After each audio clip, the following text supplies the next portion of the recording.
The kitchen clock read 5:47 a.m. when Naomi's hands stopped shaking enough to crack the eggs.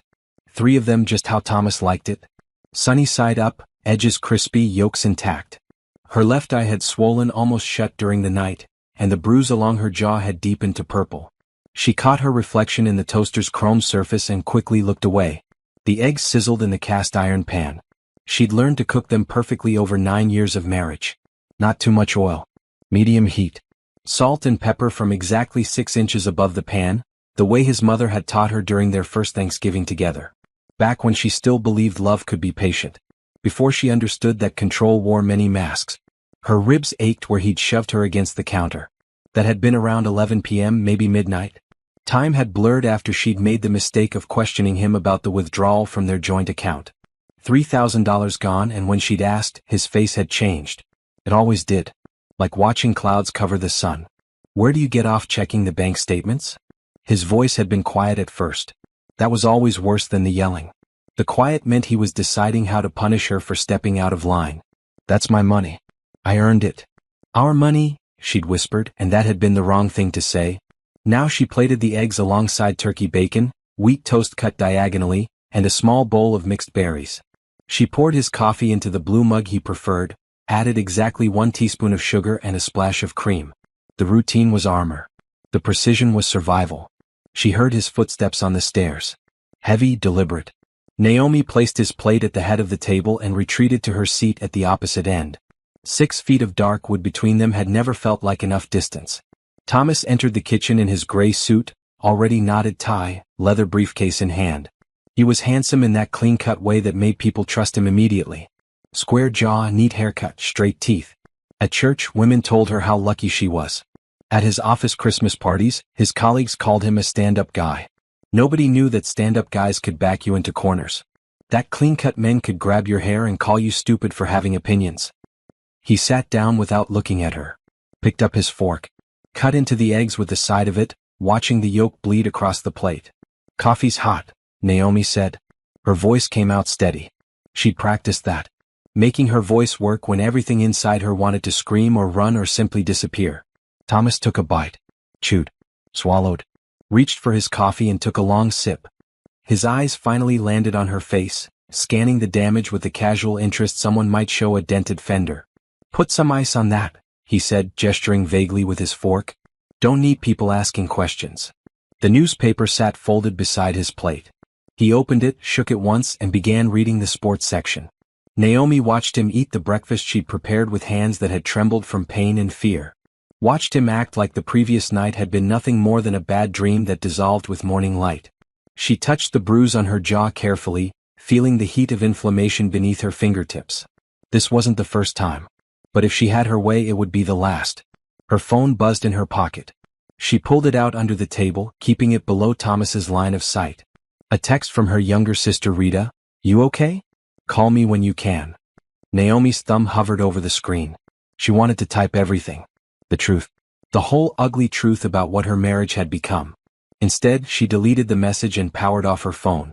Thomas didn't like her texting during breakfast. Thomas didn't like a lot of things. I have that conference in Boston next month, he said without looking up from the paper. You'll need to get my suits dry cleaned. Both the navy and the charcoal. And pack my good cufflinks. Okay, Naomi said. I'll be late tonight. Meeting with clients. Okay. She knew about Brielle. The 26-year-old administrative assistant at his accounting firm with the honey-colored hair and the graduate degree she wore like a badge. Naomi had seen the emails 3 months ago when Thomas left his laptop open. Long conversations that started professional and slid into personal territory. Inside jokes. Lunch plans. Can't stop thinking about our conversation yesterday. She'd memorized every word before closing the laptop and going to the bathroom to vomit. That night, she'd lain next to Thomas in bed and realized she had 2 choices. She could confront him, cry, beg him to stop, and watch him deny it or blame her or both. Watch their marriage crack apart in loud, messy pieces while she stood there with nothing. No money of her own. No job after he'd convinced her to quit to focus on the home. No leverage. Or she could be smart, strategic, patient. Naomi had chosen patience. Thomas finished his breakfast and pushed back from the table. He picked up his briefcase, checked his watch, and headed for the door without another word. No goodbye. No kiss. He'd stopped pretending years ago. The front door closed. The lock clicked. His car started in the driveway. Naomi sat alone at the table, staring at his empty plate. Then she picked up her phone, powered it back on, and made the call she'd been planning for the last 6 months. Foster and Associates, the receptionist answered. How may I help you? This is Naomi Edwards, she said quietly, her voice gaining strength with each word. I have an appointment with Diane Foster at 9 o'clock. I need to confirm I'm still coming. Yes, Mrs. Edwards. We have you down. Miss Foster is looking forward to meeting with you. Naomi ended the call and looked at the breakfast dishes. The routine that had kept her safe was about to end. The performance was almost over. She touched the bruise on her face one more time. This would be the last one. The last morning she would wake up afraid. The last breakfast she would serve to a man who saw her as property instead of a person. Thomas thought last night's violence had put her back in her place. He thought the silent breakfast meant submission. He had no idea that silence could be a weapon sharper than any he'd ever used against her. He didn't know that while he'd been sleeping, she'd been planning. That while he read his newspaper, she'd been counting down the hours until freedom. The morning sun streamed through the kitchen window, catching the edge of his coffee mug. Naomi stood up, cleared the table, and began washing the dishes with careful precision. Everything had to look normal. Everything had to seem routine. Because tonight, when Thomas came home late from his meeting with Brielle, he would find an empty house and a signed set of divorce papers on the kitchen table where his breakfast had been that morning.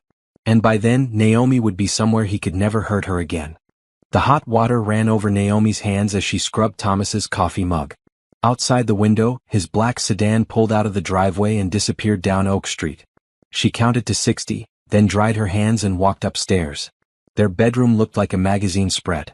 Cream-colored walls, perfectly made bed with decorative pillows arranged just so, matching nightstands with identical lamps. Thomas insisted on symmetry. Order.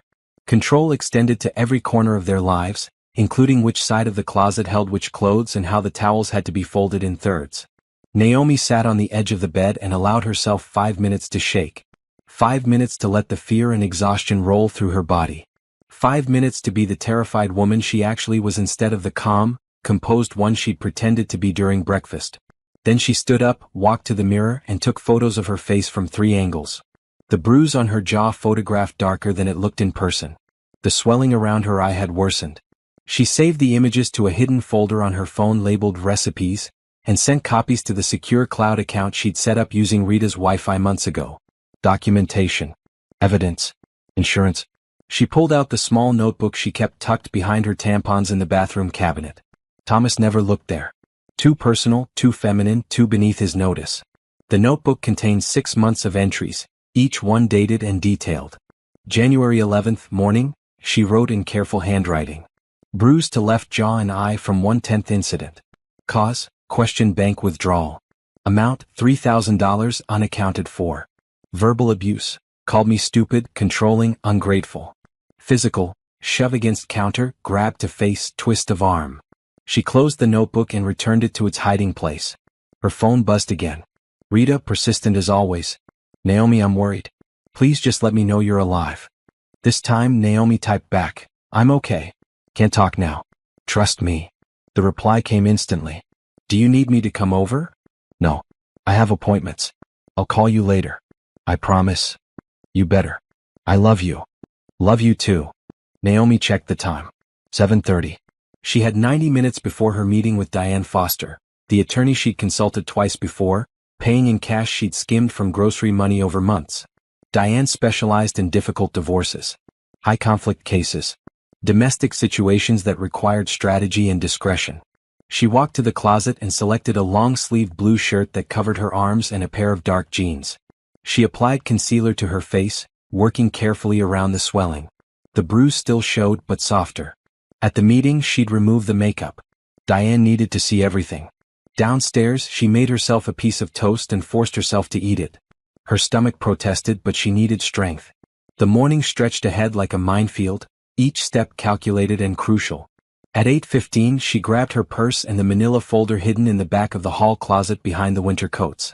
Inside the folder, printed emails between Thomas and Brielle, bank statements showing the pattern of unexplained withdrawals, photos of previous bruises, recordings of arguments she'd captured on her phone, and a timeline of their marriage's descent from difficult to dangerous. She'd become an archivist of her own suffering. It felt clinical, necessary. The drive to Diane's office took 20 minutes through morning traffic. Naomi kept her hands steady on the wheel, her eyes on the road. Every few blocks she checked the rearview mirror. Thomas had tracked her phone once 2 years ago, when he'd accused her of lying about where she'd been. She'd learned to be careful.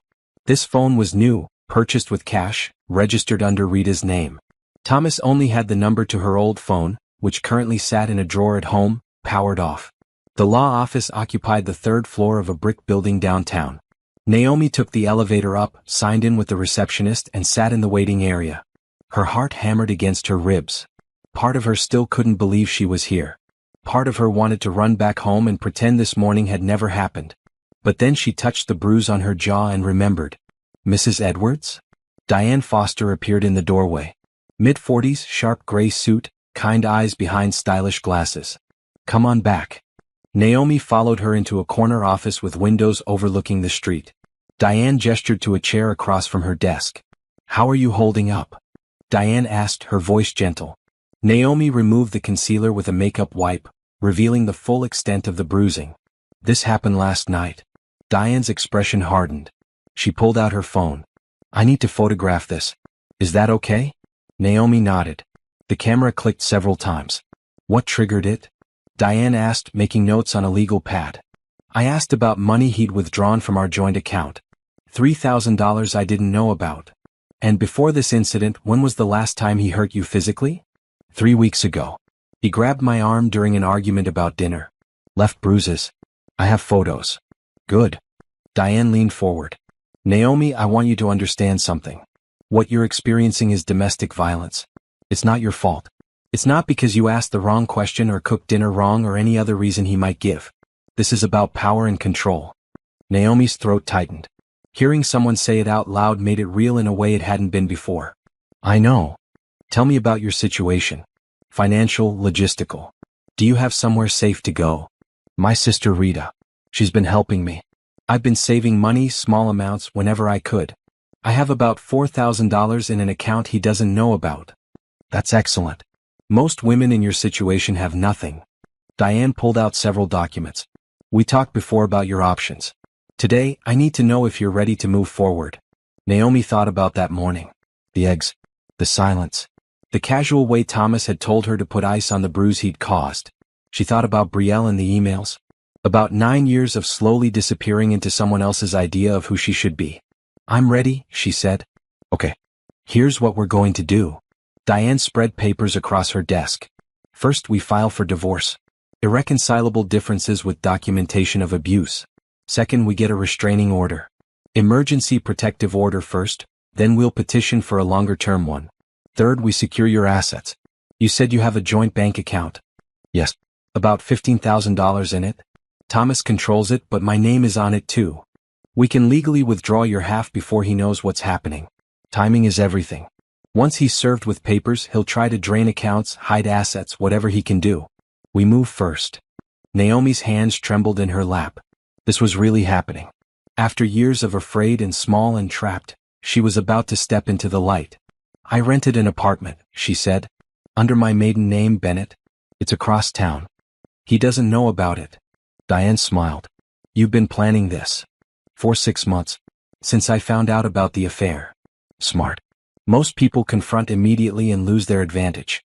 You did the hard thing. You waited. Diane pulled out more forms. I need you to sign these. Authorization for me to represent you. Filing papers for divorce. Application for protective order. Everything we discussed. Naomi read through each document carefully. Her hands shook as she signed her name, but each signature felt like taking back a piece of herself.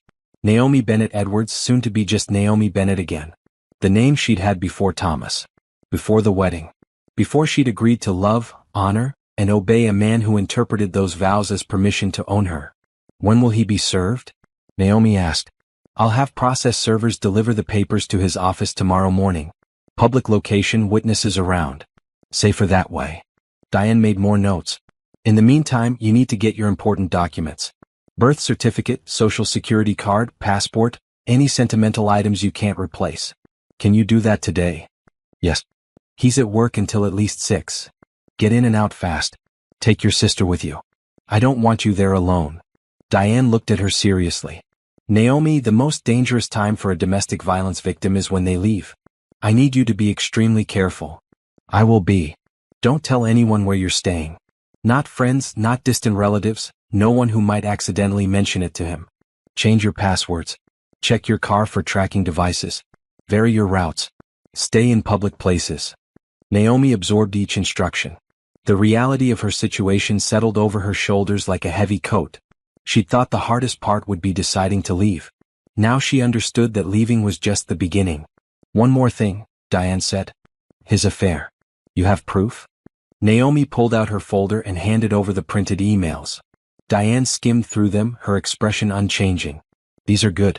They establish infidelity, which supports your case for cause. Does he know you have these? No. Perfect. Let's keep it that way. Diane filed the papers neatly. Any questions? 1,000 questions crowded Naomi's mind. How long would this take? Would she be safe? What if Thomas convinced everyone she was lying? What if the judge didn't believe her? What if she couldn't survive on her own after 9 years of having every decision made for her? But she asked the only question that really mattered. Will I be free of him? Diane's smile was fierce. Yes, I promise you that. It won't be easy and it won't be quick, but yes, you will be free. Naomi left the office at 10:30 with a folder full of documents and a plan. She drove to Rita's apartment first, pulling into the visitor parking spot and texting her sister to come down. Rita appeared 2 minutes later, jogging across the parking lot in yoga pants and an oversized sweater. She yanked open the passenger door and gasped when she saw Naomi's face. Oh my God. Naomi. I need your help, Naomi said, her voice cracking for the first time that day. I'm leaving him. Rita's eyes filled with tears. Thank God. I've been waiting for you to say that for 3 years. She reached across and grabbed Naomi's hand. What do you need? Help me pack. I need to get my stuff out of the house before he gets home. Right now. Right now. They drove back to the house together, Rita following in her own car. Naomi parked in the garage and they went inside through the kitchen door. The breakfast dishes sat clean in the drainer. The table was empty. Everything looked exactly as she'd left it. Rita looked around with hard eyes. I always hated this place. Too perfect. Like a museum instead of a home. That's exactly what it was, Naomi said. A museum to his ego. They worked quickly. Naomi grabbed her birth certificate and social security card from the file cabinet. Her passport from the desk drawer. Photo albums from the hall closet, the ones with pictures of her family before the marriage. Her grandmother's ring, which she'd hidden in a jewelry box after Thomas had suggested selling it. Clothes from her side of the closet. Toiletries. Books. Rita carried boxes to the cars. What about furniture? Dishes? I don't want any of it, Naomi said. I want to start completely new. Good. He can choke on all of it. By 2 o'clock, they'd loaded both cars with everything Naomi couldn't replace. She took one last walk through the house, this place that had been her prison for years. The cream walls seemed to press in on her. The perfect symmetry felt suffocating. She left her wedding ring on the kitchen table next to a handwritten note. Just 3 words, I am done. Then she walked out, locked the door with the key she'd soon mail back to Diane's office, and drove away without looking back. At her new apartment, Rita helped her unload boxes. The place was small, just 1 bedroom, but the walls were painted a warm yellow and sunlight poured through the windows. Naomi's furniture from the storage unit she'd been renting for 2 months fit perfectly. I can't believe you planned all of this, Rita said, stacking boxes in the bedroom. I'm so proud of you. Naomi sank onto her new couch, a bright red sectional she'd bought on clearance. Nothing like the stiff, beige furniture Thomas had insisted on. She pulled a throw pillow into her lap and held it tight. I'm terrified, she admitted. Rita sat beside her. I know, but you're also free. Or you will be soon. He's going to be so angry. Let him be angry somewhere far away from you. That's what restraining orders are for. Rita squeezed her shoulder. You're staying with me tonight though. And tomorrow night. Until the restraining order goes through, you're not staying anywhere alone. Naomi nodded. The adrenaline that had carried her through the day was starting to fade, leaving exhaustion in its wake. Her face hurt. Her ribs ached. But underneath the pain was something else. Something she hadn't felt in years. Oh. Rita, she said quietly. Thank you for not giving up on me. Never, Rita said fiercely. You're my sister. I was just waiting for you to be ready to save yourself. And you did. You're the bravest person I know. Naomi wasn't sure about brave. Desperate maybe. Pushed to the edge. But as she looked around her new apartment with its yellow walls and red couch and windows full of light, she thought maybe Rita was right. Maybe this was what bravery looked like. Not a single moment of courage, but 1,000 small decisions that added up to freedom. Tomorrow, Thomas would be served with divorce papers at his office. Tomorrow, her new life would officially begin. But today, right now, she was already free. She touched the bruise on her jaw one more time, then let her hand fall away. She would heal. The bruises would fade. And Thomas would become nothing more than a mistake she'd learned from, a chapter that had closed. The breakfast she'd served that morning had been the last one. The performance was over. Naomi Bennett was taking back her life, one careful step at a time. 6 months earlier, before the bruises became regular, before the fear became routine, Naomi had found the emails. It was a Tuesday afternoon in July, humid and thick with summer heat. Thomas had left his laptop open on the kitchen counter while he showered upstairs, something he never did. Usually he closed it carefully, powered it down, and carried it with him everywhere like a briefcase full of secrets. Naomi had walked past it 3 times, carrying laundry, wiping counters, doing the invisible work that filled her days. On the 4th pass she stopped. The screen glowed with his email inbox. She could see the preview of the most recent message from someone named Brielle Collins. Yesterday was amazing. Can't wait to see you again. Her hand had moved before her brain fully processed what she was doing. One click on the email.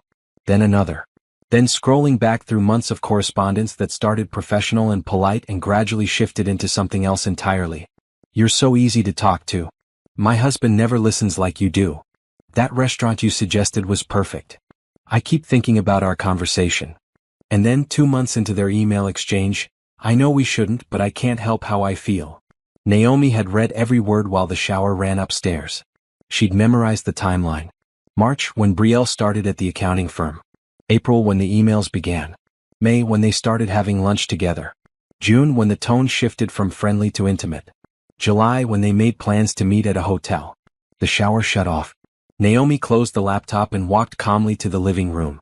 She sat on the couch and stared at the wall while her heart hammered in her chest and her thoughts spun in circles. She could confront him. Scream, cry, demand explanations.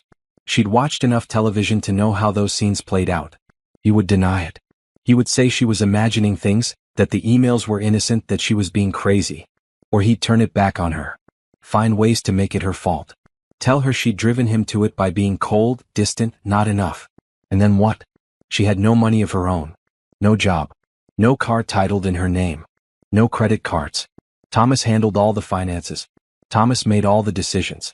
If she confronted him and he decided to leave, or worse, if she demanded he leave, she'd be the one with nothing. He'd already shown her what he did when he felt challenged. She'd had enough bruises to know. So instead, Naomi had taken out her phone and photographed every email. She created a secret cloud account using an old email address from college. She uploaded everything and logged out. Then she'd Googled, divorce attorney domestic violence, and written down the name at the top of the search results. Diane Foster. That night, when Thomas came to bed, she'd lain beside him and pretended to sleep. Her mind had raced with plans and possibilities. By morning, she'd made her decision. She wouldn't confront him. She would outmaneuver him. The first call to Diane's office had been terrifying. Naomi had driven to a coffee shop across town, ordered something she didn't drink, and sat in her car in the parking lot with shaking hands. Foster and Associates. How may I help you? I need to speak with someone about a divorce. Her voice had come out as a whisper. A difficult one. The initial consultation cost $200.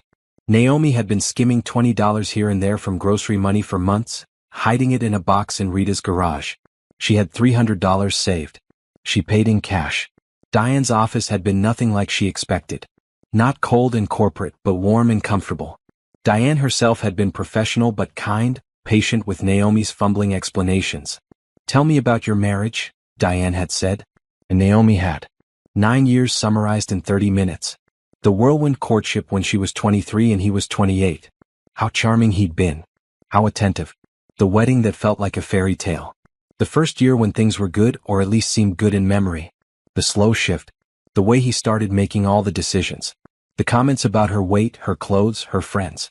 The isolation that happened so gradually she didn't notice until it was complete. When did he first hit you? Diane had asked gently. He doesn't hit me, Naomi had said automatically. Sometimes he pushes me. Or grabs my arm. Or, that's hitting, Naomi. Any unwanted physical contact is assault. The word had landed like a punch. Assault. Her husband was assaulting her. I need to leave him, she'd said. But I don't have anything. No money, no job. I quit working when we got married. He said he made enough for both of us. He said I should focus on making a home. Unfortunately, your situation is common. Diane had pulled out a legal pad. Here's what you need to know. Texas is a community property state. That means assets acquired during marriage belong equally to both spouses. The house, the cars, the bank accounts. You have as much right to those assets as he does. But his name is on everything. Doesn't matter. You're entitled to half. And given the abuse, we can argue for more. Diane had leaned forward. But here's the problem. The moment you file for divorce, he'll know. He'll try to hide assets, drain accounts, whatever he can do. We need to be strategic. What does that mean? It means you document everything. Every bruise, every threat, every incident. You gather financial information. You prepare an exit strategy. And when you're ready, when you have everything in place, then we move fast and we move hard. Naomi had left that first meeting with a list of instructions. Document abuse. Photograph injuries. Record arguments if safe to do. Open a bank account in her own name at a different bank. Start putting away money. Find a safe place to stay when the time came. List all assets and debts. Look for evidence of hidden money or affairs. Over the next 6 months, Naomi became an architect of her own freedom. She kept the notebook hidden in the bathroom. She photographed every bruise, every mark. She recorded arguments on her phone when Thomas got loud. She found the emails with Brielle and documented those too. She got a job secretly.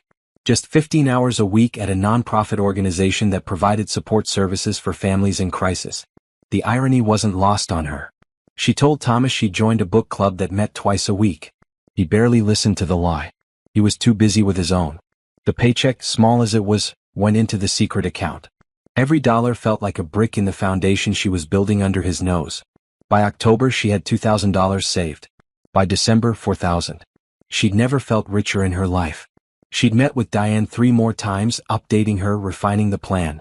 Diane connected her with a women's shelter that helped her find the apartment. She learned about restraining orders and protective orders and how to document everything for court. The judge needs to see a pattern, Diane had explained. One incident he can claim was an accident or that you're exaggerating. Multiple incidents over time with documentation, that's harder to deny. So Naomi documented. She became a historian of her own pain. Every time Thomas raised his voice, she noted it. Every time he grabbed her roughly, she photographed the marks. Every time he withdrew money without explanation, she recorded the transaction. She told Rita in November. They'd met for lunch, a rare outing Thomas had approved because it was her sister's birthday. Naomi had worn long sleeves despite the warm day. Halfway through the meal, Rita had reached across and pushed up her sleeve, revealing the finger-shaped bruises on her forearm. How long? Rita had asked, her voice tight. A while. Why didn't you tell me? Because I was ashamed. Because I thought I could fix it. Because I didn't know how to leave. Naomi had pulled her sleeve back down. But I'm leaving. I'm planning it. I just need time. Rita had wanted to call the police right then. Wanted Naomi to pack up and move in with her immediately. But Naomi had explained the strategy. The need for documentation. The financial reality. Rita had hated it but agreed to help. She gave Naomi a spare key to her apartment. Let her store boxes in the spare bedroom. Helped her open the bank account using Rita's address. Became her alibi and her lifeline. By Christmas, Naomi had almost everything in place. By New Year's, she'd signed the lease on her apartment. By January 10th, she was ready. And then Thomas had shoved her into the counter, his face twisted with rage over a simple question about money. He'd grabbed her jaw, his fingers digging in, and called her ungrateful. Told her she should be happy he let her live in his house, spend his money, breathe his air. That had been the final piece of evidence she needed. The final push to move from planning to action. She'd served him breakfast the next morning with a bruised face and a clear conscience. The eggs had been perfect. The coffee had been hot. And every second of that quiet, careful performance had been strategy. Letting him think he'd won. Letting him believe she was broken and compliant. while really she was counting down the hours until she walked out of his life forever. That morning, sitting in Diane's office with her bruised face and her folder of evidence, Naomi had felt something she hadn't felt in years. Power. Not over him but over herself. Over her own life. The power to choose freedom over familiarity. Safety over the devil she knew. "I'm ready," she told Diane. And she was. 6 months of careful planning had led to this moment. The architect had drawn up the blueprints. The foundation had been laid. Now it was time to build the structure that would carry her into a new life. As she signed the divorce papers, Naomi thought about the woman she'd been 6 months ago. Too scared to leave. Too ashamed to ask for help. Believing somehow that she deserved the bruises, that she'd earned the anger, that if she just tried harder to be perfect then maybe he would stop. That woman was gone. In her place was someone stronger. Someone who knew her own worth. Someone who understood that love wasn't supposed to hurt and that marriage wasn't supposed to be a prison sentence. Thomas thought the breakfast had been an apology. He thought her silence meant surrender. He had no idea that silence had been her shield while she sharpened her sword. By the time he figured out what she'd been planning, it would be too late. The papers would be filed. The restraining order would be in place. The bank account would be secured. And Naomi would be somewhere safe, somewhere he couldn't touch her, rebuilding herself piece by careful piece. The architect of freedom. That's what she'd become. Not by accident but by design. Not through luck, but through patience and planning and the quiet, determined courage of a woman who refused to disappear.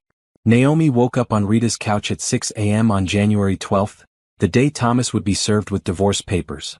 Sunlight crept through the blinds in thin stripes, painting the room in shades of gold and shadow. Her face still ached, but the swelling around her eye had gone down enough that she could see clearly. Rita emerged from her bedroom in pajamas and a robe, hair wrapped in a silk scarf. "You're up early." "Couldn't sleep," Naomi admitted. "Too much adrenaline." "Want coffee?" "I make it strong enough to wake the dead." "That sounds perfect." They sat at Rita's small kitchen table, hands wrapped around mugs of coffee that tasted like determination. Rita worked as a nurse at the county hospital, tough and practical in ways that Naomi had always envied. 8 years younger but somehow older in all the ways that mattered. "What time is the process server going to his office?" Rita asked. Diane said around 9:30. "Right after the morning meeting, public enough that he can't cause a scene." Rita nodded approvingly. "Smart. Let everyone see what kind of man he really is." "Part of me feels guilty," Naomi said quietly. "Embarrassing him at work." "Stop that." Rita's voice was sharp. "He embarrassed himself when he decided to cheat and hit you. This is just consequences. Don't you dare feel guilty for protecting yourself." Naomi knew her sister was right, but the conditioning went deep. 9 years of being told she was too sensitive, too emotional, too much. 9 years of apologizing for existing. Those patterns didn't disappear overnight. Her phone buzzed with a text from Diane. "Process server confirmed for 9:30 a.m. Bank opens at 8 a.m. I'll meet you there at 8:15. Naomi's stomach flipped. The bank. She'd been avoiding thinking too hard about that part of the plan. Walking into their joint bank and withdrawing half the money felt like theft, even though Diane had explained multiple times that it was legally hers. "What's wrong?" Rita asked, reading her expression. "The bank. I have to go withdraw money from our joint account." "Your joint account. Your money too." "I know. It just feels wrong." Rita reached across the table and gripped her hand. "Listen to me. That man has been stealing from you for 9 years. He stole your confidence, your independence, your sense of safety. He stole who you used to be and replaced her with someone too scared to speak. Taking half of a bank account isn't theft. It's recovery." Naomi squeezed her sister's hand back. "When did you get so wise?" "Nursing school. We had a whole class on domestic violence. I kept thinking about you the entire time." Rita's eyes filled with tears. "I knew something was wrong. I just didn't know how to help you. You helped by being here. By not giving up on me." They finished their coffee and Naomi went to shower. She dressed carefully in dark jeans and a green blouse, clothes that were hers, not chosen by Thomas. She applied minimal makeup, leaving the bruise on her jaw visible. Diane had been clear. Document everything, hide nothing. At 8:10 she drove to the bank downtown, a different branch from the one they usually used. Diane was already there, waiting in the parking lot in a silver SUV. She got out when she saw Naomi carrying a leather briefcase. "Ready?" Diane asked. "As ready as I'll ever be." Inside, the bank was quiet and sterile. Fluorescent lights hummed overhead. A teller in a blue vest smiled professionally as they approached. "Good morning. How can I help you?" Diane spoke first. "My client needs to withdraw funds from a joint account. We have all the necessary documentation." She spread papers across the counter. The account information. Naomi's ID. A letter on law firm letterhead explaining the situation and asserting Naomi's legal right to the funds. The teller's smile faltered as she read. "Let me get the manager." They waited while a middle-aged man in a suit emerged from an office. He read through everything twice, his expression carefully neutral. "Mrs. Edwards, I understand you're going through a difficult situation," he said. "However, withdrawing funds from a joint account can be complicated. Have you discussed this with your husband?" "No," Naomi said. "And I'm not going to." Diane stepped in smoothly. "As the documentation shows, my client has every legal right to access these funds. The account is jointly held. She's not required to consult with the other account holder before making withdrawals." The manager shifted uncomfortably. "Of course. I just want to make sure everyone understands the implications." "We understand perfectly," Diane said with steel in her voice. "Please process the withdrawal." It took 20 minutes of forms and signatures and computer entries. The manager tried twice more to suggest they wait, consult with Thomas, consider the consequences. Each time, Diane shut him down with calm, professional insistence. Finally, he printed out a withdrawal slip. "The balance is $15,418. You want to withdraw half?" "Yes," Naomi said. He processed the transaction and counted out $7,700 bills, 9 20s and a 10. The cash felt heavy in Naomi's hands, substantial and real. She tucked it into an envelope Diane provided and slipped it into her purse. "Thank you," she told the manager. Outside in the parking lot, her hands started shaking. Diane noticed. "That was the hard part," she said. "You did great." "Why do I feel like a criminal?" "Because you've been conditioned to feel guilty for taking up space. For having needs. For asserting your rights." Diane's voice was kind but firm. "That money is yours. You earned it by surviving 9 years with a man who hurt you. Don't let his voice in your head tell you otherwise." Naomi took a deep breath. "What happens next?" "Now you go back to Rita's and you wait. The process server will deliver the papers to Thomas's office in about an hour. Once he's served, the clock starts. He'll have 30 days to respond to the divorce petition." "What about the restraining order?" "I'm filing for an emergency protective order this morning. Given the documentation and the photos from yesterday, I'm confident we'll get it. Probably by this afternoon. That means he can't come within 500 feet of you. Can't call, text, or contact you in any way." Relief washed over Naomi so intensely she felt dizzy. "He won't be able to find me?" "Not legally. And if he tries, he'll be arrested." Diane put a hand on her shoulder. "You're safe now. Or you will be very soon." Naomi drove back to Rita's apartment, her purse full of cash, her future suddenly real. She kept checking the rearview mirror, half expecting to see Thomas's car following her.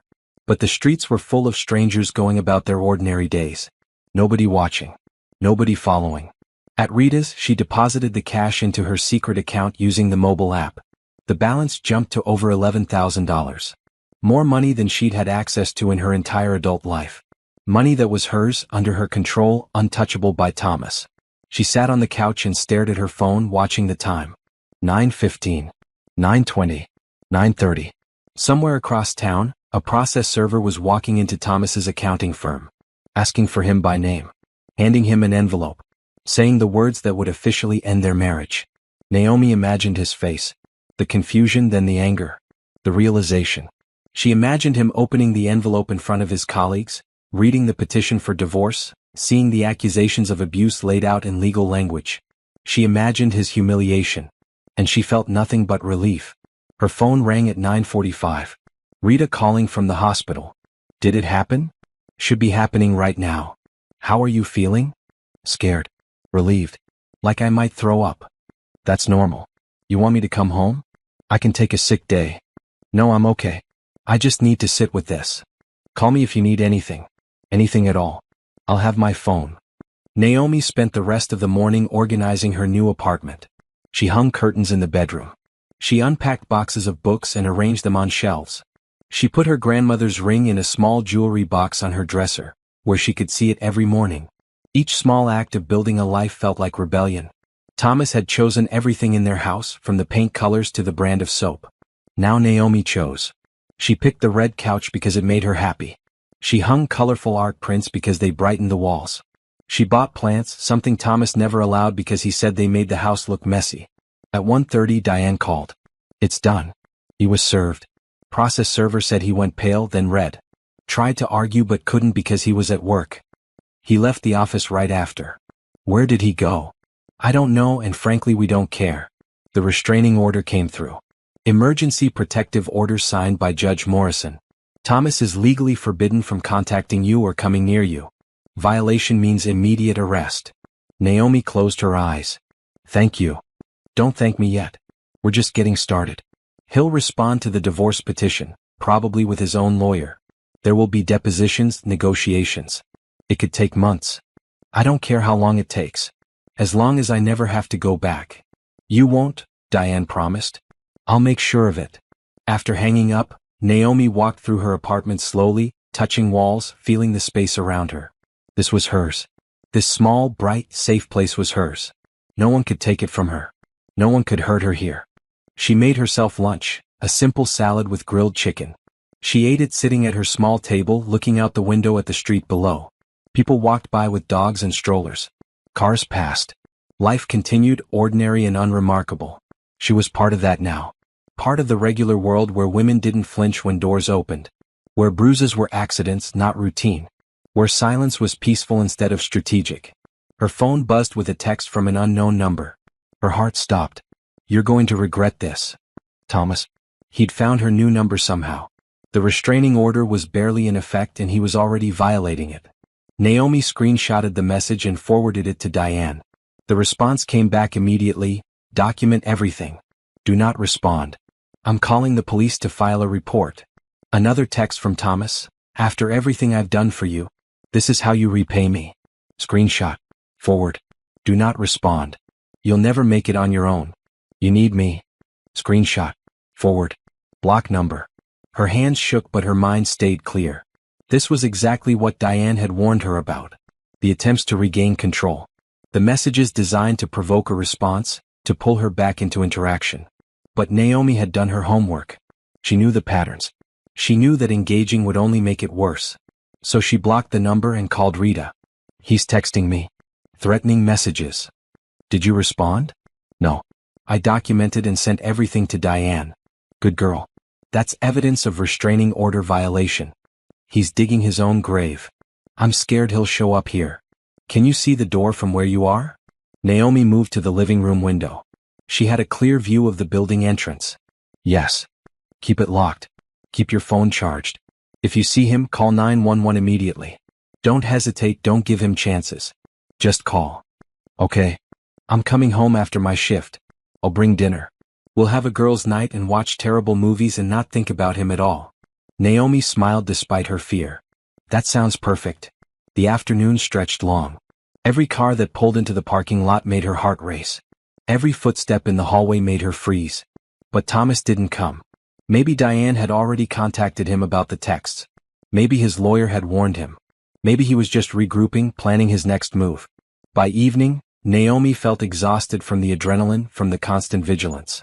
Rita came home with Thai food and chocolate ice cream and a stack of romantic comedies from the early 2000s. They ate on the couch, laughing at movies they'd seen a dozen times. It felt normal. Simple. Safe. This is nice, Naomi said around midnight, half asleep on the couch with a blanket over her legs. What is this? Feeling like myself again. Or like who I used to be. I'd forgotten what that felt like. Rita squeezed her shoulder. You're going to be okay. Better than okay. You're going to be amazing. Naomi wanted to believe that. She wanted to imagine a future where the fear faded, where she rebuilt herself into someone whole and confident. Where Thomas became nothing more than a footnote in her story instead of the main character. I hope so, she whispered. I know so, Rita said fiercely. Because you're the strongest person I know. You just spent 6 months planning your escape from an abusive marriage. You documented everything, saved money, found a lawyer, and executed a perfect exit strategy. That's not lucky. That's strong. That's brave. That's brilliant. The words settled into Naomi's chest like seeds. Maybe Rita was right. Maybe she was stronger than she thought. Maybe the woman who served breakfast with a bruised face and a secret plan was someone worth being proud of. That night, sleeping in Rita's spare bedroom, Naomi dreamed of yellow walls and red couches and windows full of light. She dreamed of a life without fear, without flinching, without constantly calculating the safest way to exist. And when she woke up the next morning for the first time in 9 years, she woke up free.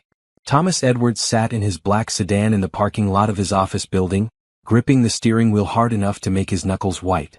The manila envelope lay on the passenger seat like a bomb. He'd read through the papers 3 times, each reading making the words feel less real and more surreal. Petition for divorce. Grounds: insupportable marriage with allegations of physical abuse and infidelity. Petitioner: Naomi Bennett Edwards.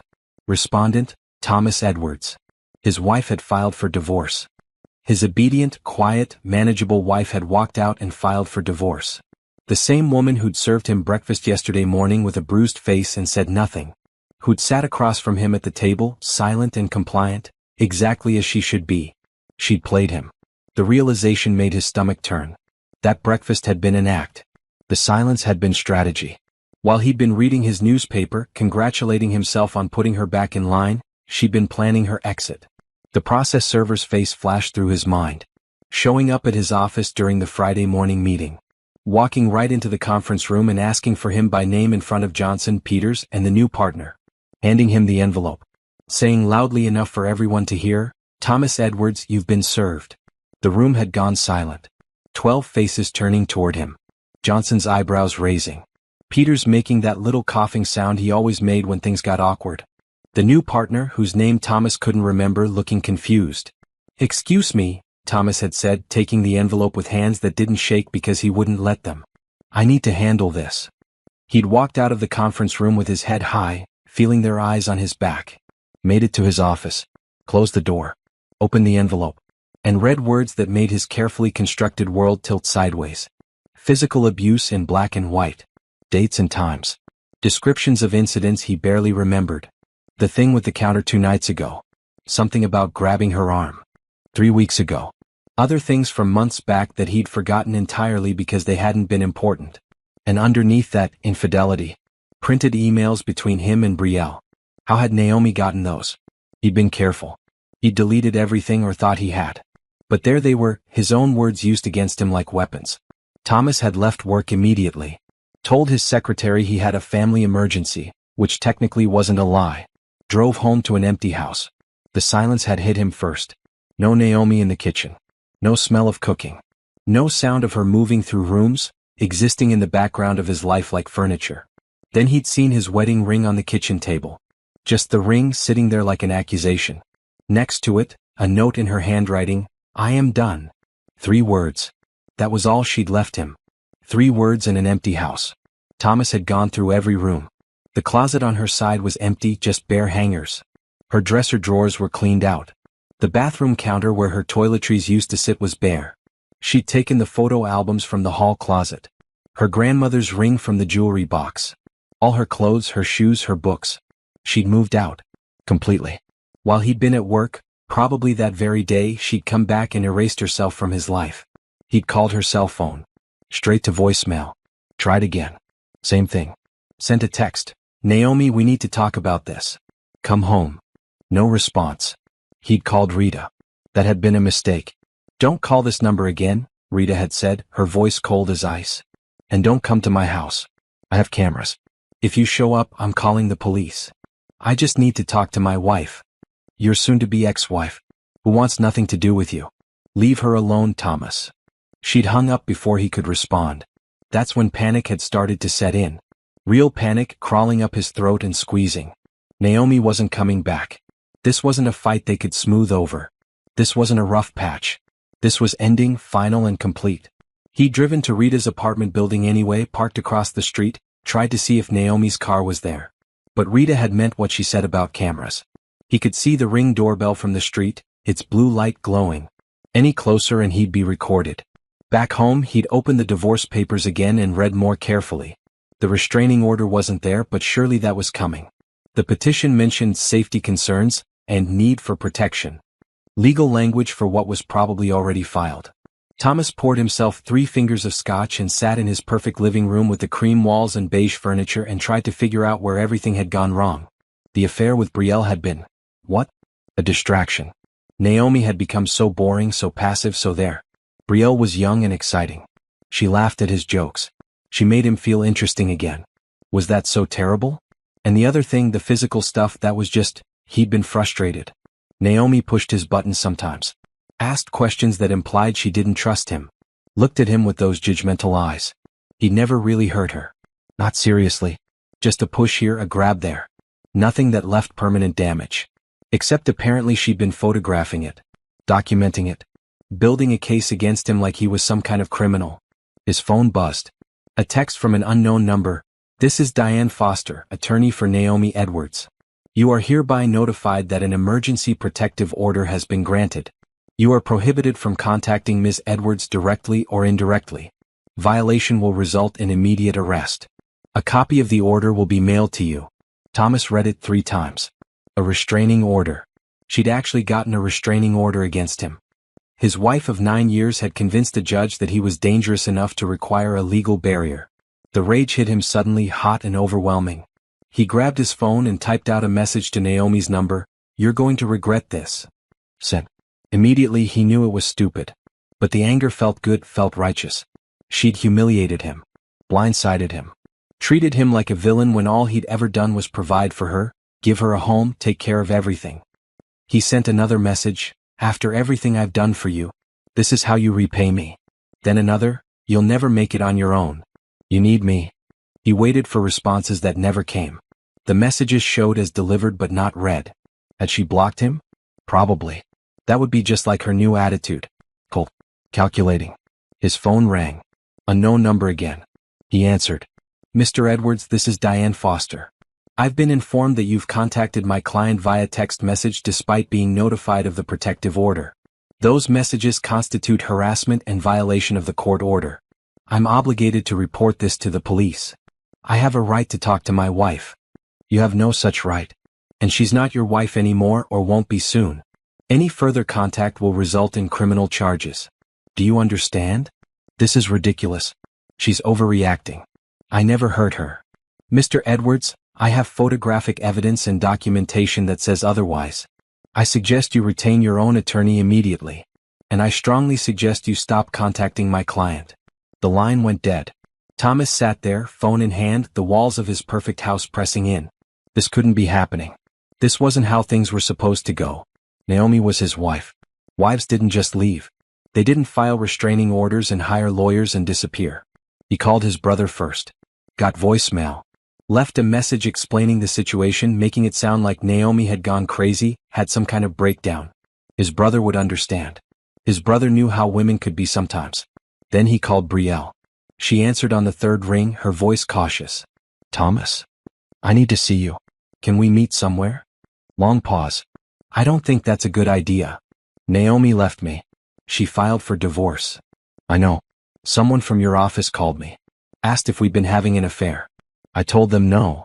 We need to get our story straight. This could blow up. There's no story, Thomas. We were just friends. That's all anyone needs to know. But the emails? Were professional. Friendly at most. I'm not getting involved in your divorce. Her voice was firm, final. I'm sorry you're going through this, but I can't help you. Brielle, please? Don't call me again.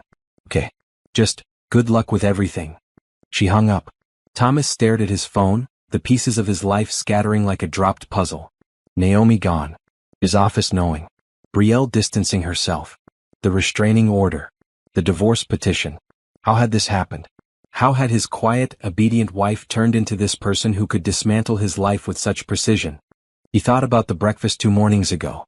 The eggs perfectly cooked. The coffee exactly right. Her sitting there with her bruised face, silent and still. He'd thought he'd won that fight. Thought the violence had put her back in her place. But she'd been planning even then. Maybe for weeks. Months. She'd served him breakfast and smiled with her swollen face and plotted his destruction. The realization made him feel sick and furious all at once. Thomas grabbed his laptop and Googled divorce lawyers. He needed someone good. Someone who could fight this, expose Naomi's lies, prove she was being vindictive and manipulative. He had rights too. Community property. The house was in his name. The cars. Everything. But as he scrolled through law firm websites, another thought crept in. What if she wasn't lying? What if the judge believed her? What if those photos and recordings and emails were enough to convince a court that he was abusive? He thought about his job, his reputation, his standing in the community, the church he and Naomi attended, where everyone thought they were the perfect couple. His parents who adored Naomi, who'd been so proud when he married her. This could ruin everything. Not just his marriage. Everything. Thomas closed the laptop and poured more scotch. The sun was setting, painting the living room in shades of orange that felt accusing. He sat in the silence of his empty house and felt the first real stirrings of fear. Naomi had the advantage. She'd moved first. Documented everything. Hidden her plans. By the time he'd realized what was happening, she was already gone. He'd underestimated her. For 9 years he'd seen her as manageable, controllable, small. And all that time she'd been someone else entirely. Someone smart enough to wait. Patient enough to plan. Strong enough to leave. The thought should have made him respect her. Instead, it made him angrier. Because if she'd been that person all along, then she'd been lying to him. Playing a role. Pretending to be someone she wasn't just to catch him off guard. Thomas fell asleep on the couch that night, the empty scotch glass on the table beside him, dreaming of breakfast and bruises and a woman who'd smiled while plotting his downfall. When he woke up in the morning, the house was still empty. And Naomi was still gone. Monday morning arrived with the weight of consequences. Thomas dressed for work in the dark, his house still empty and echoing. He'd spent the weekend calling lawyers, most of whom quoted fees that made his head spin. The one he finally hired, Robert Brennan, had been blunt about his chances. You've got allegations of abuse with documentation. Photographic evidence. Recorded arguments. Proof of infidelity. This isn't a he said she said situation. She's got ammunition. But she's exaggerating, Thomas had insisted. I never seriously hurt her. Brennan had sighed. Doesn't matter how you see it. Matters how a judge sees it. And right now you look bad. Thomas parked in his usual spot at the accounting firm and walked through the lobby with his chin up. Professional. Composed. Like nothing was wrong. But the whispers started before he reached his office. Angela from HR was waiting at his desk. Mid-50s, gray hair pulled back in a tight bun, expression professionally neutral. Thomas, Mr. Harrison needs to see you in his office. His stomach dropped. Harrison was the managing partner. You didn't get called to his office unless something was seriously wrong. Now. Thomas followed her down the hallway, past cubicles where colleagues suddenly became very interested in their computer screens. The conference room where he'd been served on Friday still had the coffee cups sitting on the table, like time had stopped. Harrison's office was corner suite, windows overlooking downtown. He sat behind his massive desk, hands folded.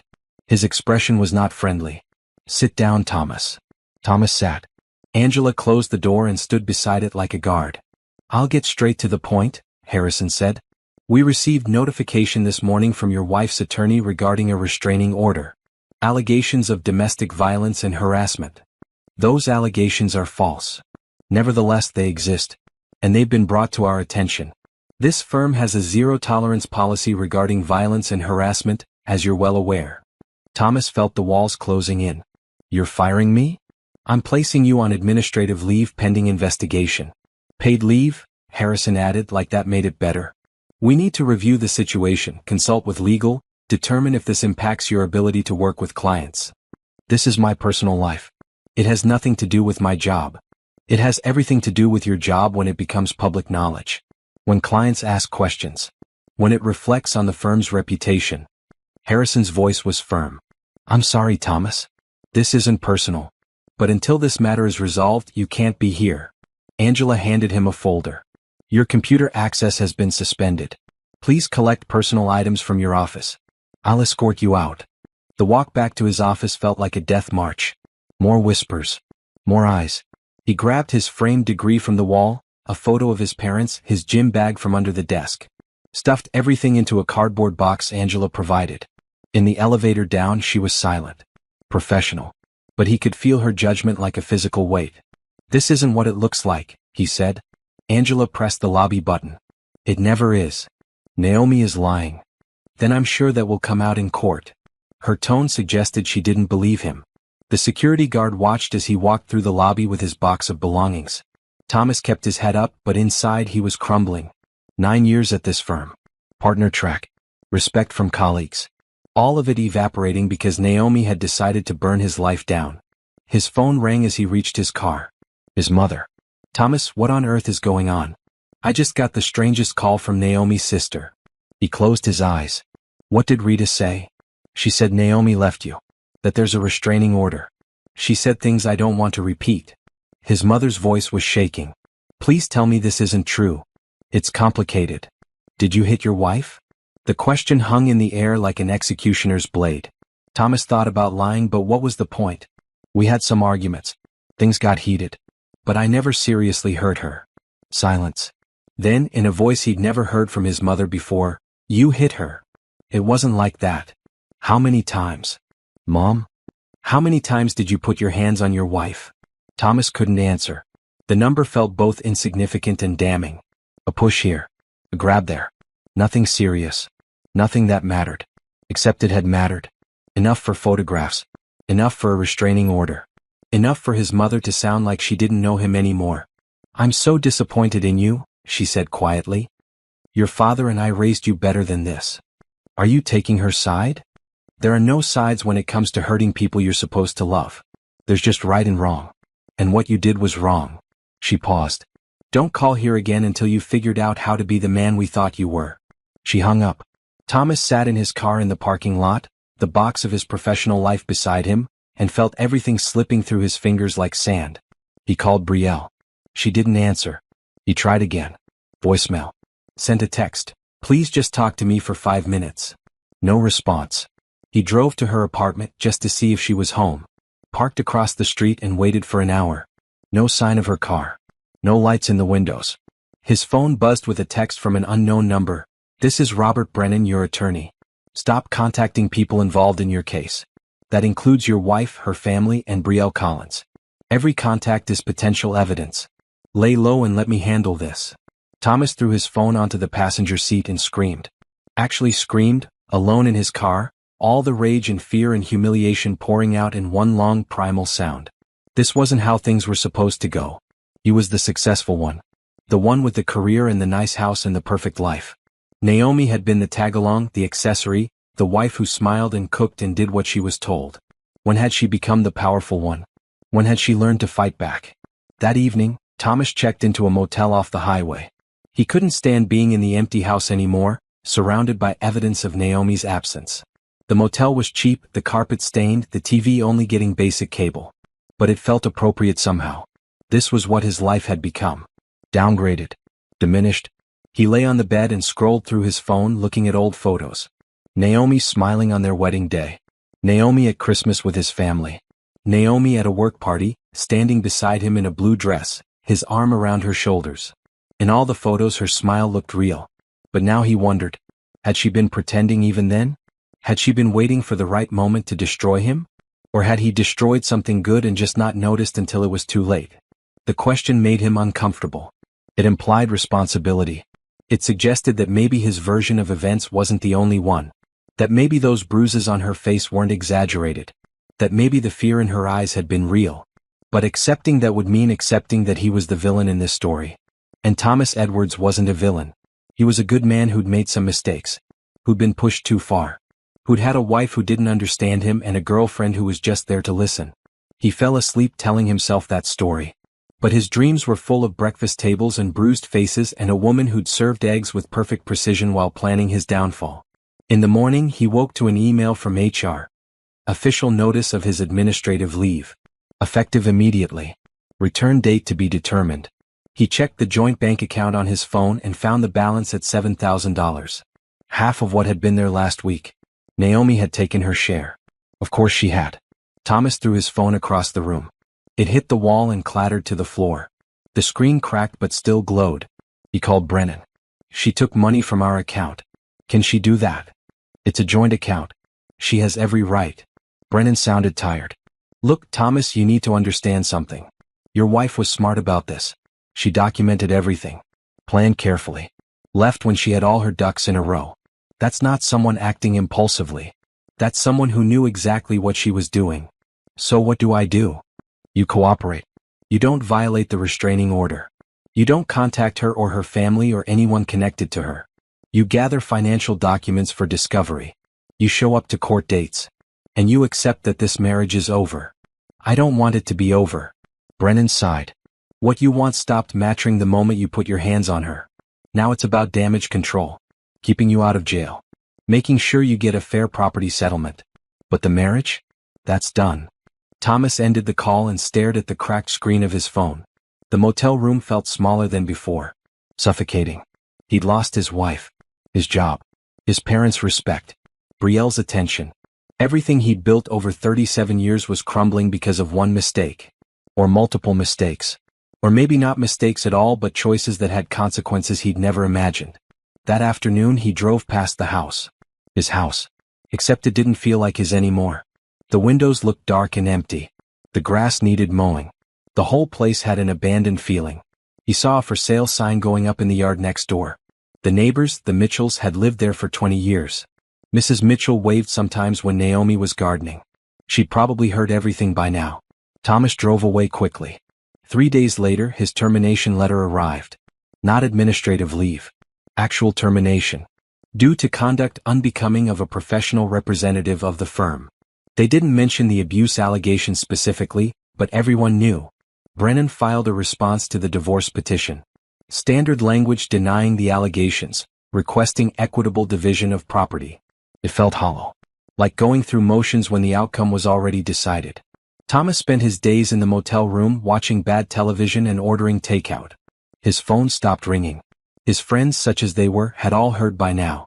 Nobody wanted to be associated with a guy accused of beating his wife. Brielle finally responded to his messages with a single text. Please stop contacting me. What we had wasn't real and you know it. I hope you get help. Help. Like he was sick. Like he was the problem. But late at night, when the television was off and the motel was quiet except for traffic on the highway, Thomas lay in bed and wondered. What if he was the problem? What if Naomi had been telling the truth all along? What if the bruises weren't exaggerated and the fear wasn't manufactured and the restraining order wasn't vindictive but necessary? The thoughts made him feel sick. But he couldn't push them away entirely. They lingered at the edges of his mind, whispering uncomfortable truths. He'd hit his wife. Multiple times. That was a fact, regardless of how he'd justified it in the moment. He'd cheated on her. Emotionally if not physically. That was a fact too. He'd controlled their money, their decisions, their life. Made her small and dependent. That was also true. Maybe Naomi wasn't the villain in this story. Maybe he was. The realization didn't come all at once. It came in pieces over days and weeks as Thomas sat alone in a motel room with nothing but time to think about what he'd done and who he'd become. And by the time he fully understood, it was far too late to fix any of it. Naomi was gone. His life was in ruins. And all he had left was the bitter understanding that he'd destroyed the best thing in his life with his own hands. 3 months after leaving, Naomi stood in front of a mirror in her apartment bathroom, studying her reflection. The bruises had faded completely, leaving no physical evidence of that last violent night. But the internal landscape had changed in ways that went deeper than skin. She looked different. Stronger maybe. Or just more tired.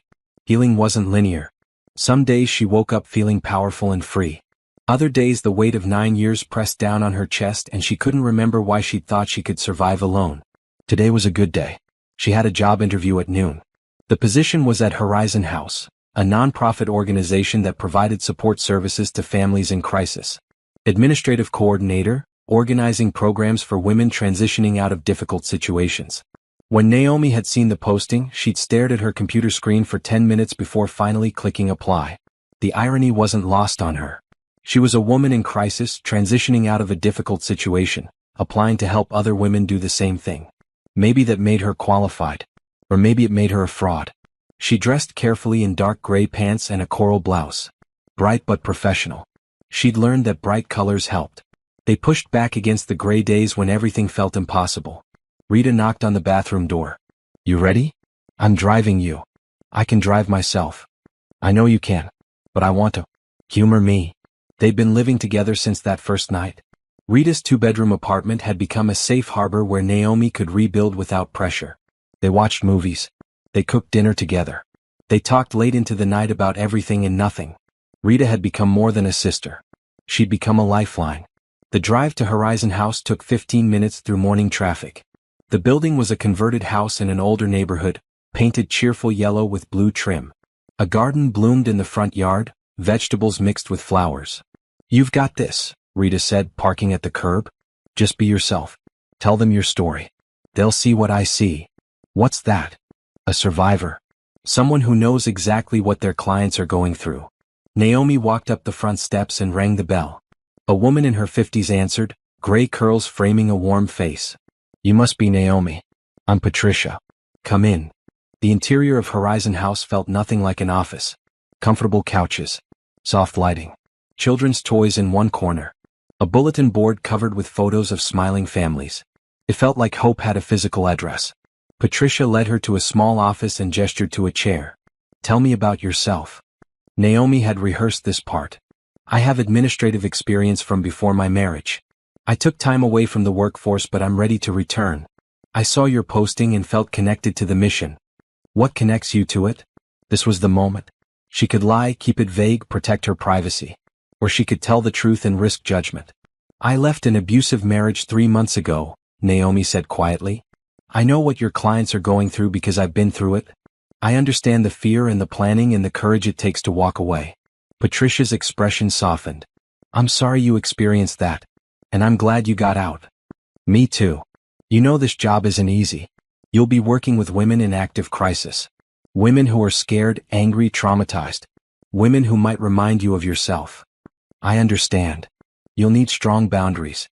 Self-care routines. Therapy helps most of our staff." "I'm already in therapy. Twice a week."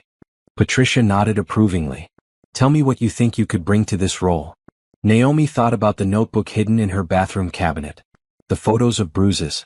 The careful documentation. The months of planning her escape. "I understand strategic thinking. How to make plans and execute them carefully. How to stay calm under pressure. How to document everything because evidence matters.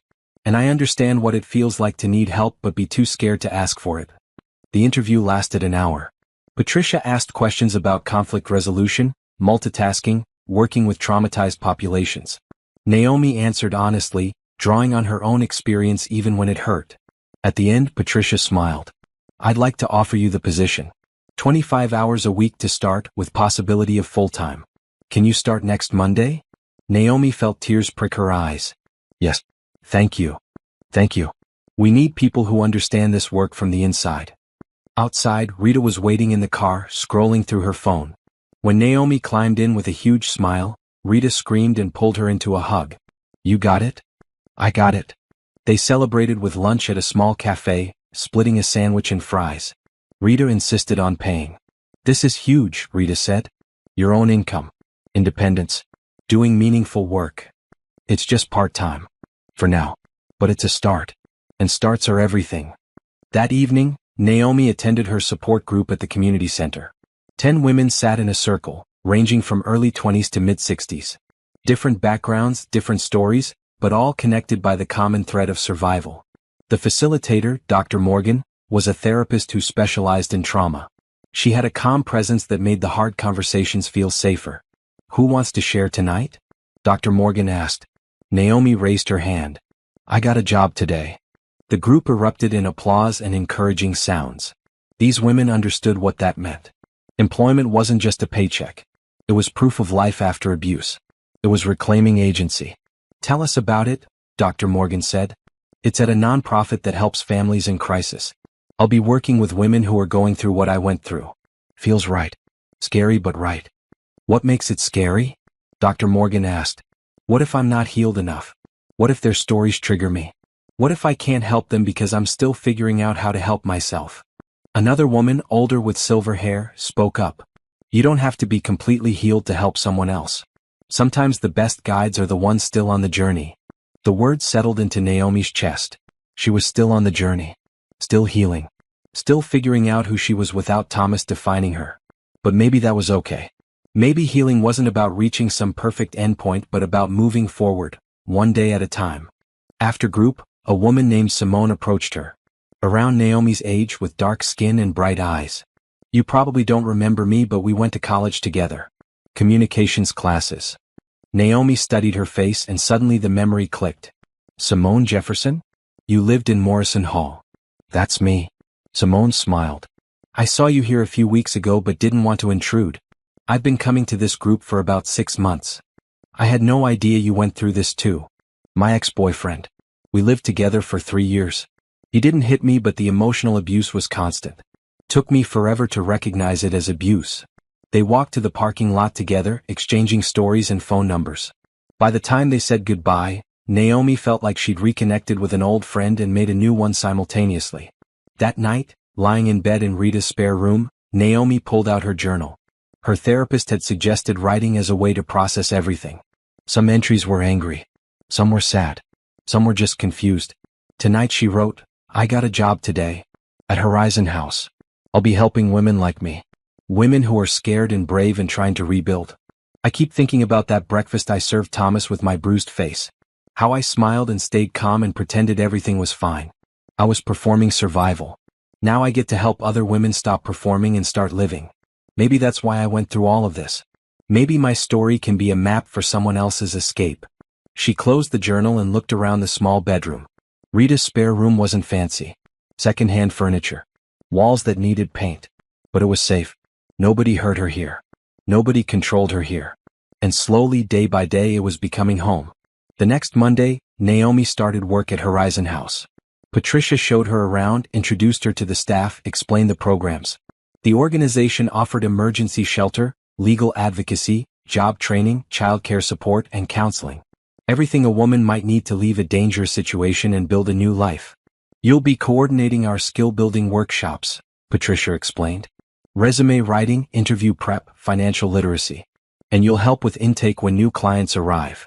Naomi's first week was overwhelming in the best way. She met women with stories that mirrored her own.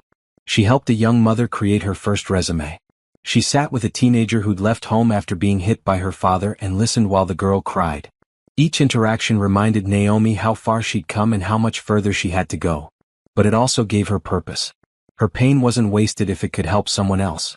After work one evening, she stopped at a bookstore and bought 3 books on business administration. She'd started taking evening classes at the community college, working toward finishing her degree. Thomas had convinced her to drop out after they got married. Now she was picking up the threads of the life she'd set aside. In class, she was older than most students but not the oldest. The professor, a sharp woman in her 40s, called on her frequently. Naomi had been nervous the first few times, worried her answers would sound stupid after so many years away from school. But the words came easier than she expected. Her brain still worked. Her thoughts still had value. One night, walking to her car after class, she saw a man who looked like Thomas from behind. Same build, same haircut. Her heart rate spiked immediately. Her hands went cold. She froze on the sidewalk, keys gripped between her fingers like a weapon. The man turned around. Completely different face. Not Thomas at all. Naomi took several deep breaths, waiting for her heart to slow down. This happened sometimes. Phantom sightings. Her body reacting to threats that weren't there anymore. Her therapist called it hypervigilance, a normal response to trauma. You're safe, she whispered to herself. He can't hurt you anymore. The words helped. Not completely, not instantly. But enough to get her moving again. By the end of her first month at Horizon House, Naomi had helped coordinate 3 workshops and assisted with intake for 7 new clients. She'd also started attending a weekly lunch group with Simone and 2 other women from their support group. They called themselves the Phoenix Club, only half joking. Because we're rising from the ashes, Simone explained over Thai food. Becoming something new. Naomi liked that image. Not going back to who she'd been before Thomas, but becoming someone different entirely. Someone stronger. Someone who knew her own worth and wouldn't settle for less. One afternoon, Patricia called her into the office. I wanted to check in. How are you doing? Really? Good days and hard days, Naomi said honestly. But more good than hard lately. You're doing excellent work here. The clients respond well to you. You have a gentle way of pushing without pressuring. Thank you. I want to talk about increasing your hours. Moving you to full-time if you're interested. Naomi's breath caught. Full-time meant benefits, health insurance, steady income, real independence. I'm very interested. Good. We'll make it official starting next month. And Naomi? I see real leadership potential in you. When you're ready, I'd love to talk about you taking on more responsibility. Maybe running some of our programs. After the meeting, Naomi sat in her car and cried. Happy tears, grateful tears. 6 months ago she'd been trapped in a marriage that was killing her slowly. Now she had a job she loved, a path forward, people who believed in her. She texted Rita, "They're making me full-time." The response came immediately, "That's my sister. Told you that you were amazing." That evening, Naomi treated herself to dinner at a nice restaurant. Just herself, a good book and a glass of wine. She used to think eating alone meant loneliness. Now she understood it could mean independence. Choosing her own company. At the table next to her, a couple argued in whispers. The man's jaw was tight, his words sharp. The woman looked down at her plate, shoulders hunched. Naomi recognized that posture. That careful stillness designed to make yourself smaller, less of a target. She wanted to lean over and tell the woman she didn't have to live like that. That there were options, resources, ways out. But she didn't. You couldn't save someone who wasn't ready to be saved. She'd learned that at Horizon House. All you could do was be there when they were ready. Still, she left her Horizon House business card on the table when she paid her bill, face down so the couple wouldn't see immediately. Just in case. Walking to her car, she thought about Thomas. Wondered where he was, what he was doing. If he'd learned anything or if he was busy blaming her for everything that had gone wrong in his life. She didn't miss him. That was the surprising part. She'd expected to miss the good parts, the early days when he'd been charming and attentive. But even those memories felt tainted now. Like she'd been falling in love with a performance while the real person waited underneath, ready to emerge once she was trapped. What she missed was the idea of partnership. Coming home to someone. Sharing small moments. But she'd never really had that with Thomas. She'd had a manager, a controller, a man who saw her as an extension of himself rather than a separate person. Real partnership, the kind built on respect and equality, that was something she still believed in. Maybe someday. When she was healed enough. When she trusted herself to recognize red flags and walk away at the first sign. But for now she was content with her own company.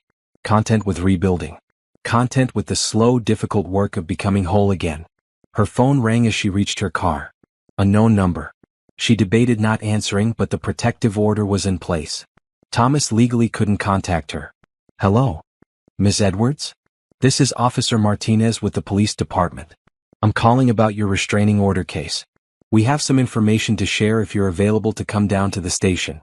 Naomi's stomach tightened. "What kind of information?" "Your ex-husband attempted to contact you again. We have documentation. We'd like to discuss possibly filing charges." "I'll be there in 20 minutes, Naomi said. As she drove to the police station she felt surprisingly calm. Thomas hadn't learned. He was still trying to control, to intimidate, to violate boundaries. But each violation was evidence. Each attempt to reach her was proof that she'd been right to leave. The system was protecting her now. The law was on her side. And Thomas was learning, slowly and painfully, that actions had consequences. Naomi walked into the police station with her head high, ready to add another piece of evidence to the case she'd been building for 6 months. Ready to prove, again and again if necessary, that she was done being a victim. She was a survivor now. And survivors didn't back down. 6 months after filing for divorce, Naomi sat in the hallway outside family court, her hands folded in her lap. The marble floors and wood-paneled walls made everything feel official and intimidating. Rita sat beside her, scrolling through her phone but ready to provide support the moment Naomi needed it. Diane emerged from a side door in a sharp navy suit, her briefcase heavy with documents. "They're ready for us. You remember what we talked about?" "Stay calm. Answer honestly. Don't get emotional." "Exactly. The judge has seen all the evidence. Photos, recordings, financial records. Today is just for testimony and cross-examination." Diane squeezed her shoulder.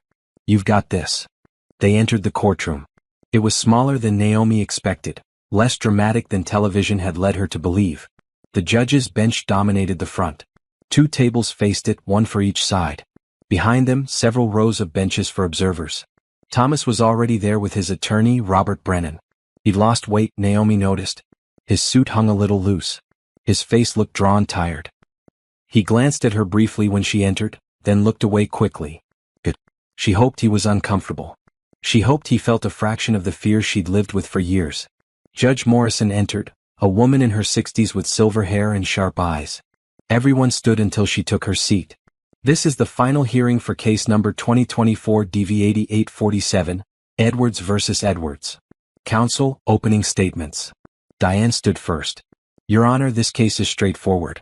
My client, Naomi Edwards, endured years of physical and emotional abuse from her husband. She documented this abuse carefully, gathering photographic evidence, recordings, and witness testimony.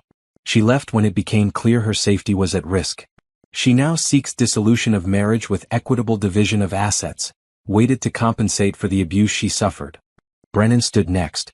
Your Honor, my client disputes the characterization of abuse. The couple had marital difficulties, yes. Arguments occurred as they do in many marriages. But Mrs. Edwards has exaggerated isolated incidents to gain advantage in divorce proceedings. My client requests equitable division of community property and joint access to marital assets. Judge Morrison made notes. I've reviewed the evidence submitted by both parties. Ms. Foster, call your first witness. Diane called Naomi to the stand. The bailiff swore her in. Naomi sat in the witness box, her hands gripping the armrests. Please state your name for the record. Naomi Bennett Edwards. Ms. Edwards, can you describe the incident that occurred on January 10th of this year? Naomi had practiced this. She kept her voice steady.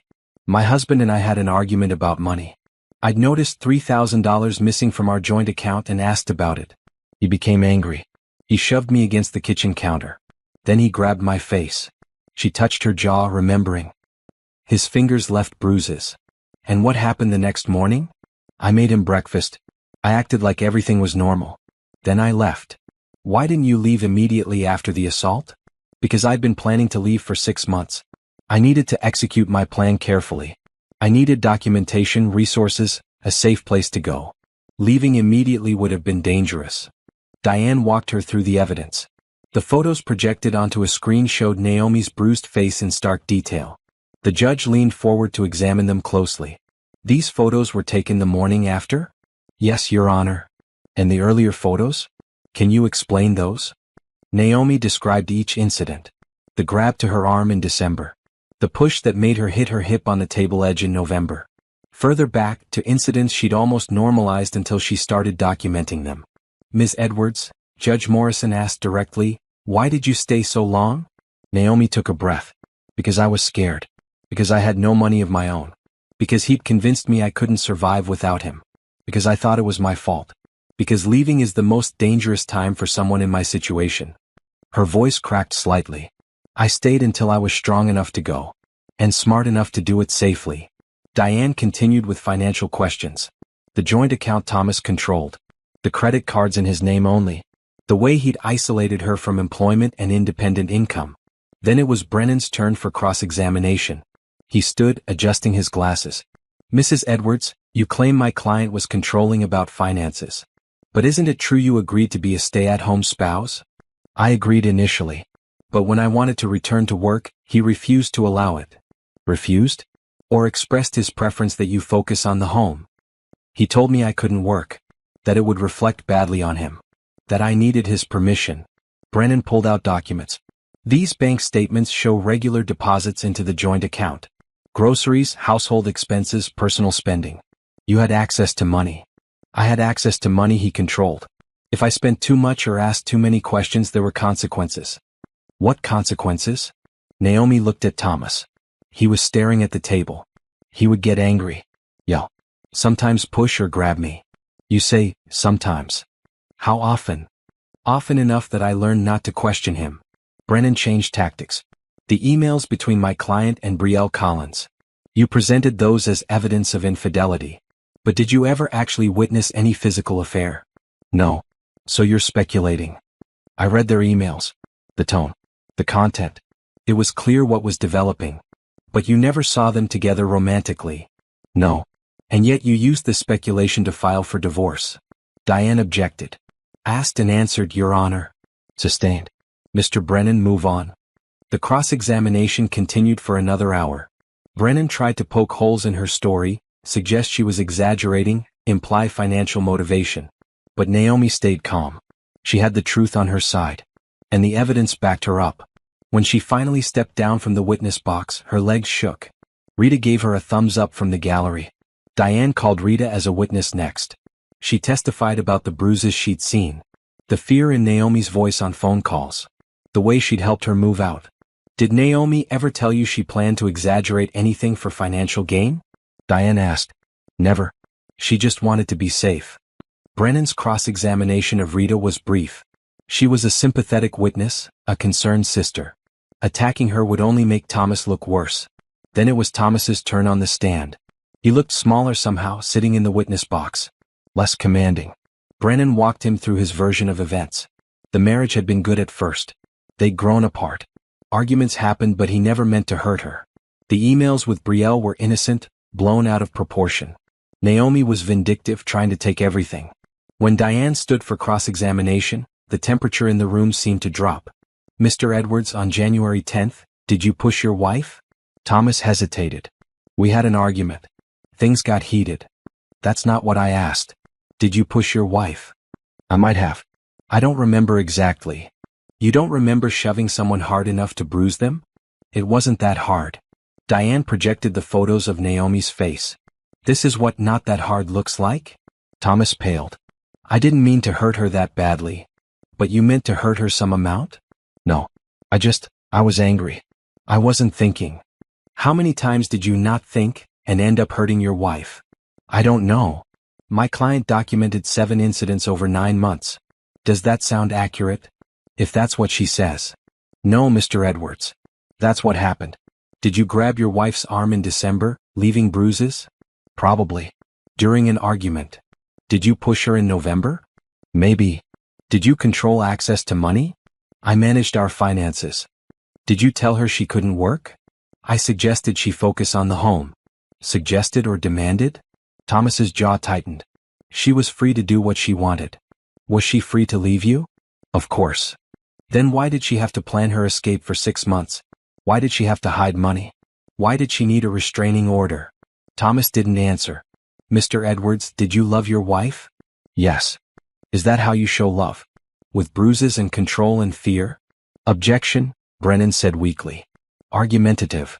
Withdrawn, Diane said, turning away. No further questions. The hearing lasted 4 hours total. By the end, Judge Morrison looked tired but resolute. I'll review all testimony and evidence. My decision will be issued within 10 business days. This hearing is adjourned.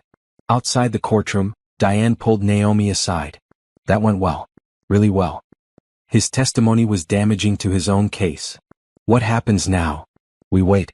The judge will issue a written decision about property division, the divorce decree, everything. Will I have to see him again? Not if you don't want to. Once the decree is final, you're done. Rita drove Naomi home, both of them quiet. The day had been exhausting, emotionally draining. But underneath the fatigue, Naomi felt something else. Vindication. She told her truth. The evidence had spoken. And Thomas had admitted, under oath, to hurting her. That evening, Simone called. How did it go? Good, I think. Hard but good. Want company? I can bring wine and terrible snacks. That sounds perfect. They sat on Naomi's couch, now in her own apartment, eating chips and drinking cheap wine and talking about everything except the hearing. It felt normal. Simple. The kind of evening she'd dreamed about during those years when her life was controlled and monitored. 10 days later, Judge Morrison's decision arrived via email. Diane called immediately after Naomi opened it. We won. Everything. Everything? Divorce granted. Restraining order made permanent. Property division weighted 70-30 in your favor to compensate for abuse. He keeps the house but has to buy out your share. You get the newer car. He's responsible for all joint debts. And here's the best part, he has to pay your legal fees. Naomi couldn't speak. She sat on her couch, phone pressed to her ear, tears streaming down her face. Naomi? You there? I'm here. I can't believe it. Believe it?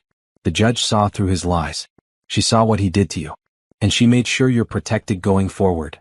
Diane's voice was warm. Congratulations. You're officially divorced. That word. Divorced. It should have felt sad like failure.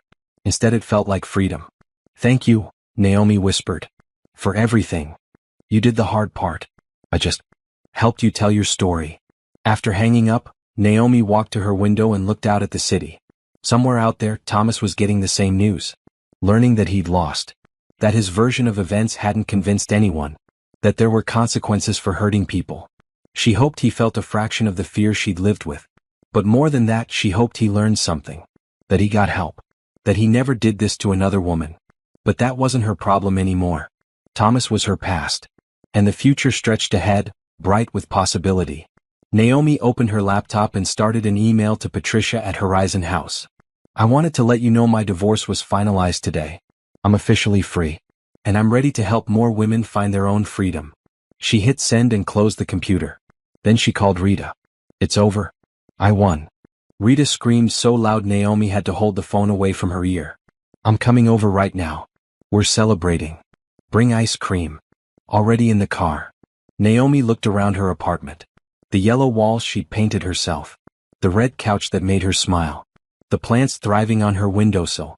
The photos of her and Rita and Simone at a Phoenix Club lunch. Evidence of a life she was building brick by brick, choice by choice. She'd served Thomas breakfast with a bruised face and a secret plan. She'd endured his anger, his violence, his control.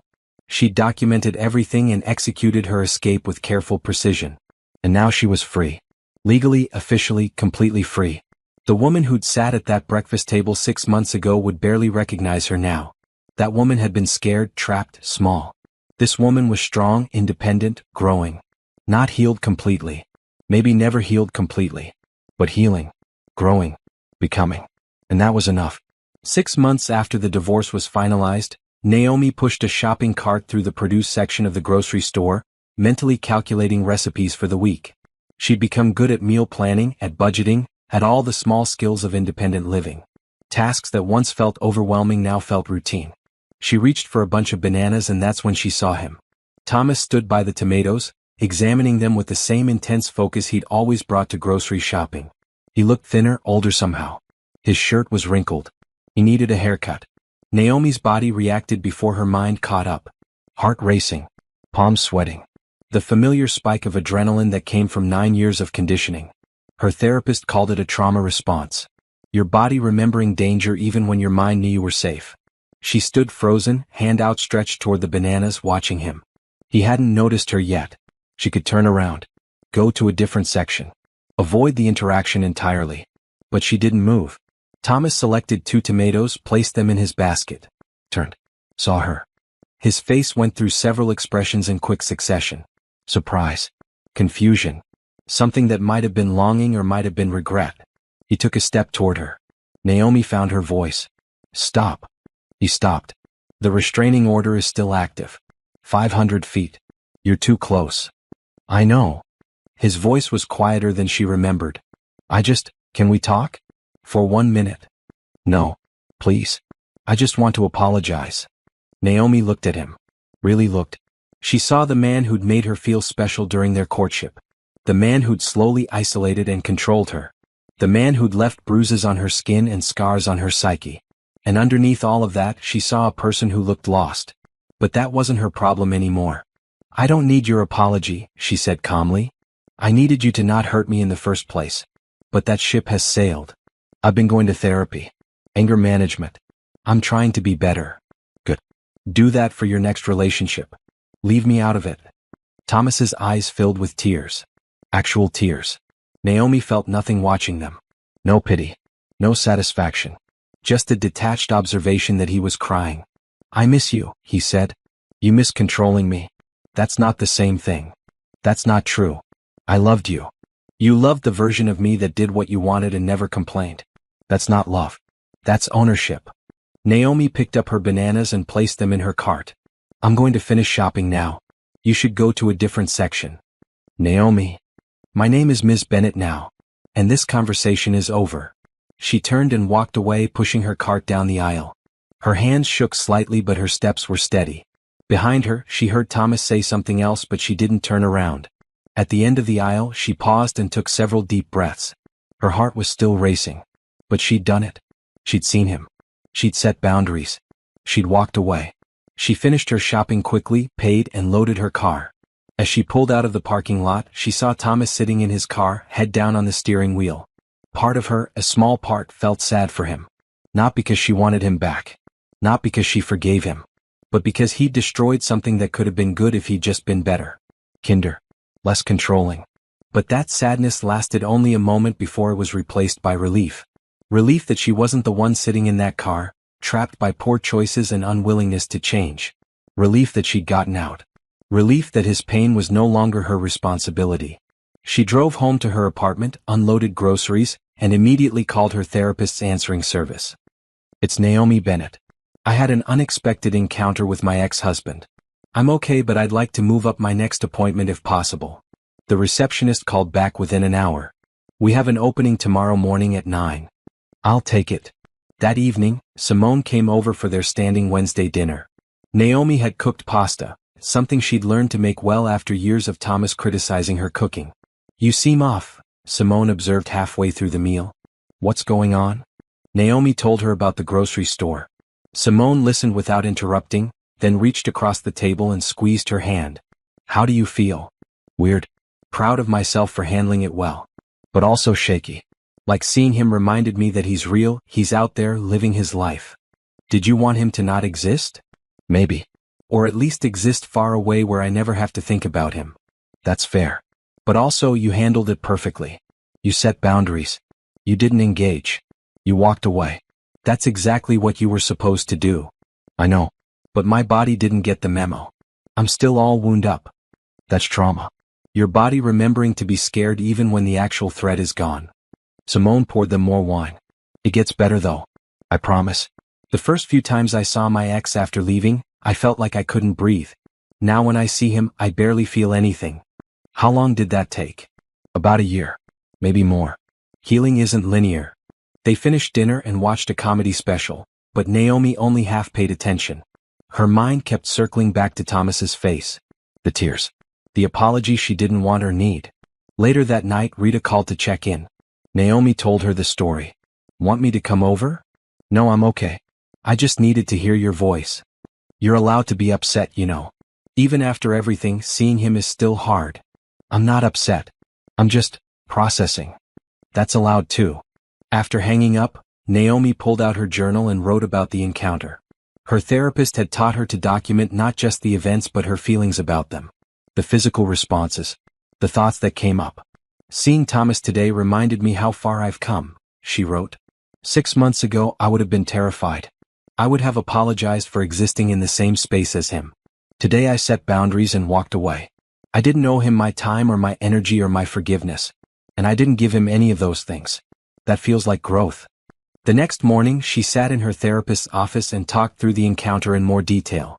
"You said your body reacted before your mind?" Dr. Chin observed. "Tell me about that." "Heart racing. Sweating.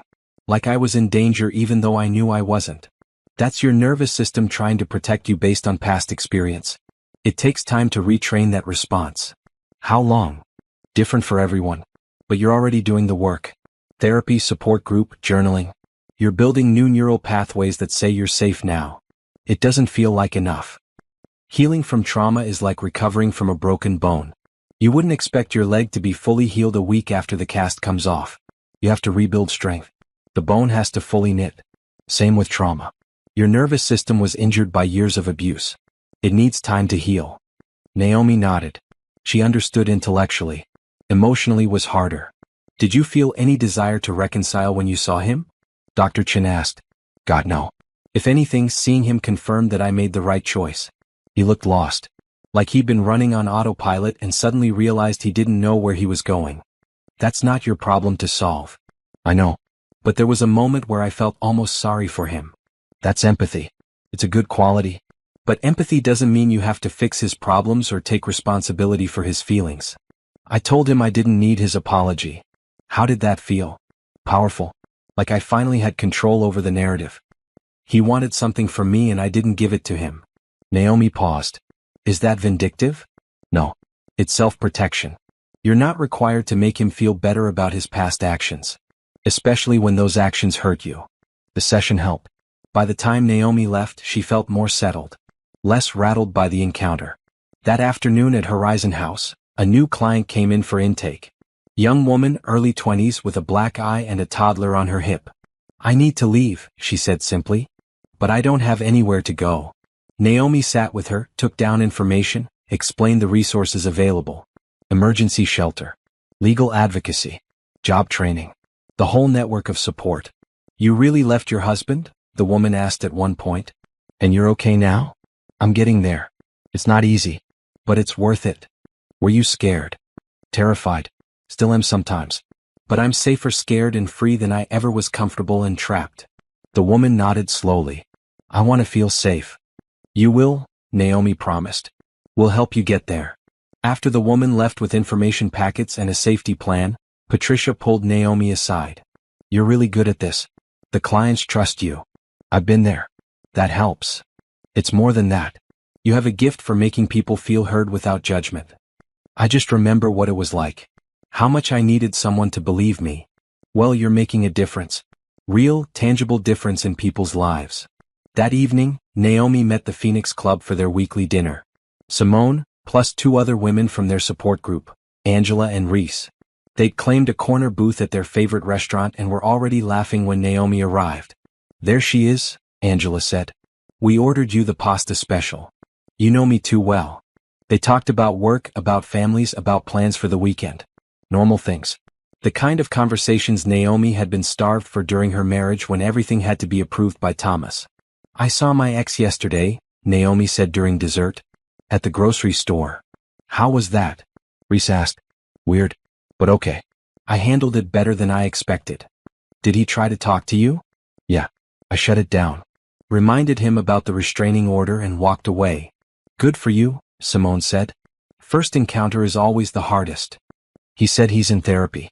Anger management. You believe him? Naomi thought about it. Maybe. But it doesn't matter. He can get all the therapy in the world. It doesn't change what he did. And it doesn't make me responsible for giving him another chance. Exactly right, Angela said. His healing is his job. Your healing is yours. And never the two shall meet. They raised their glasses in a toast. To healing separately and living well. Naomi clinked her glass against theirs and smiled. This was her tribe now. Women who understood. Who didn't judge. Who celebrated each small victory and supported each inevitable setback. Walking to her car later, she thought about Thomas sitting in his car with his head on the steering wheel. She hoped he was getting help. She hoped he learned from what happened. She hoped he never hurt another woman. But those hopes were abstract. Distant. Like wishing well for a stranger. Because that's what Thomas was now. A stranger who used to be her husband. A chapter in her story that had closed. And Naomi was writing new chapters now. Ones where she was the protagonist, not the victim. Where her choices mattered. Where her life was hers to build. She drove home through the city streets, past the house she used to share with Thomas, now sold to a young couple with a baby.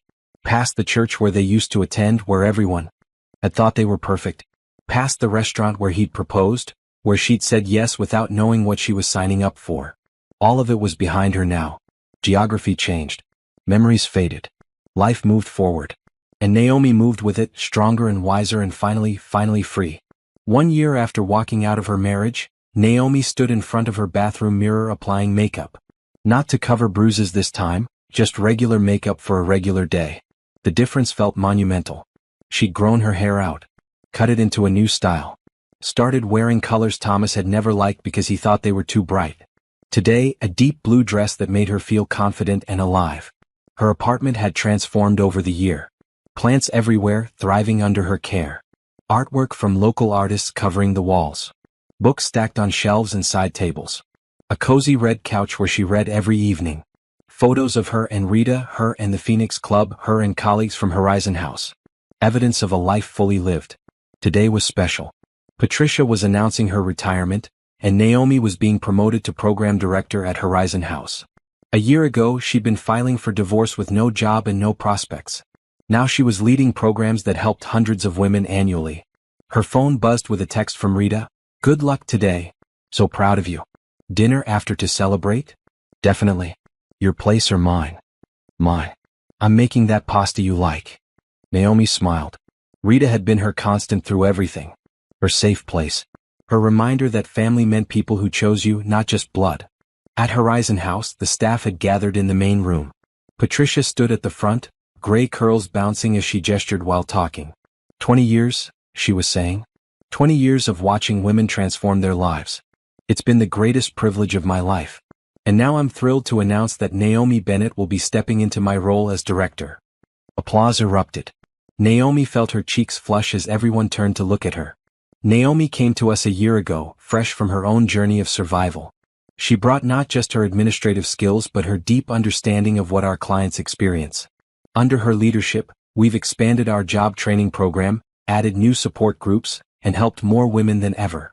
I can't think of anyone better to take this organization forward. After the meeting, Naomi found herself surrounded by colleagues offering congratulations. It felt surreal. A year ago, she'd been terrified to apply for a part-time position. Now she was running the whole organization.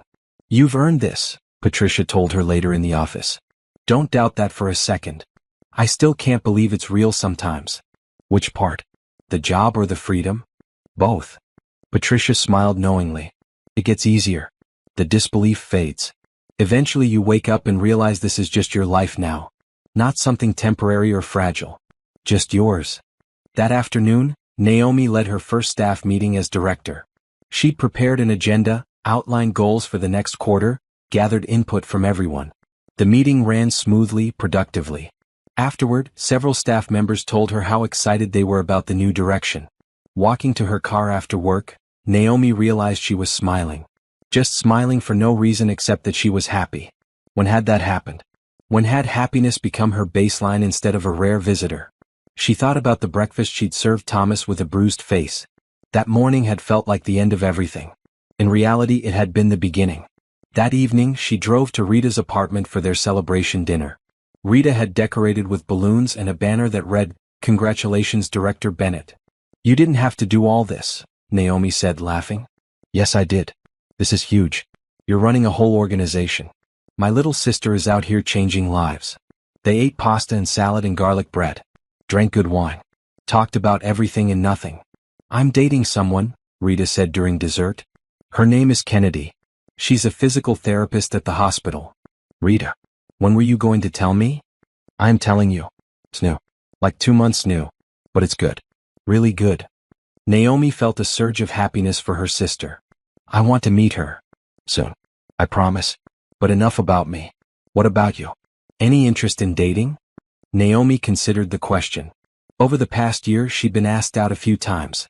A guy from her evening class. A woman she'd met at a coffee shop. Each time she'd politely declined. "Not yet. I'm still figuring out who I am without Thomas defining me. I don't want to jump into something before I'm ready." "That's wise. But also you're allowed to have fun. Dating doesn't have to be serious. Maybe eventually. Right now, I'm happy with my life as it is." And she meant it. She had work that fulfilled her. Friends who supported her. Family who loved her.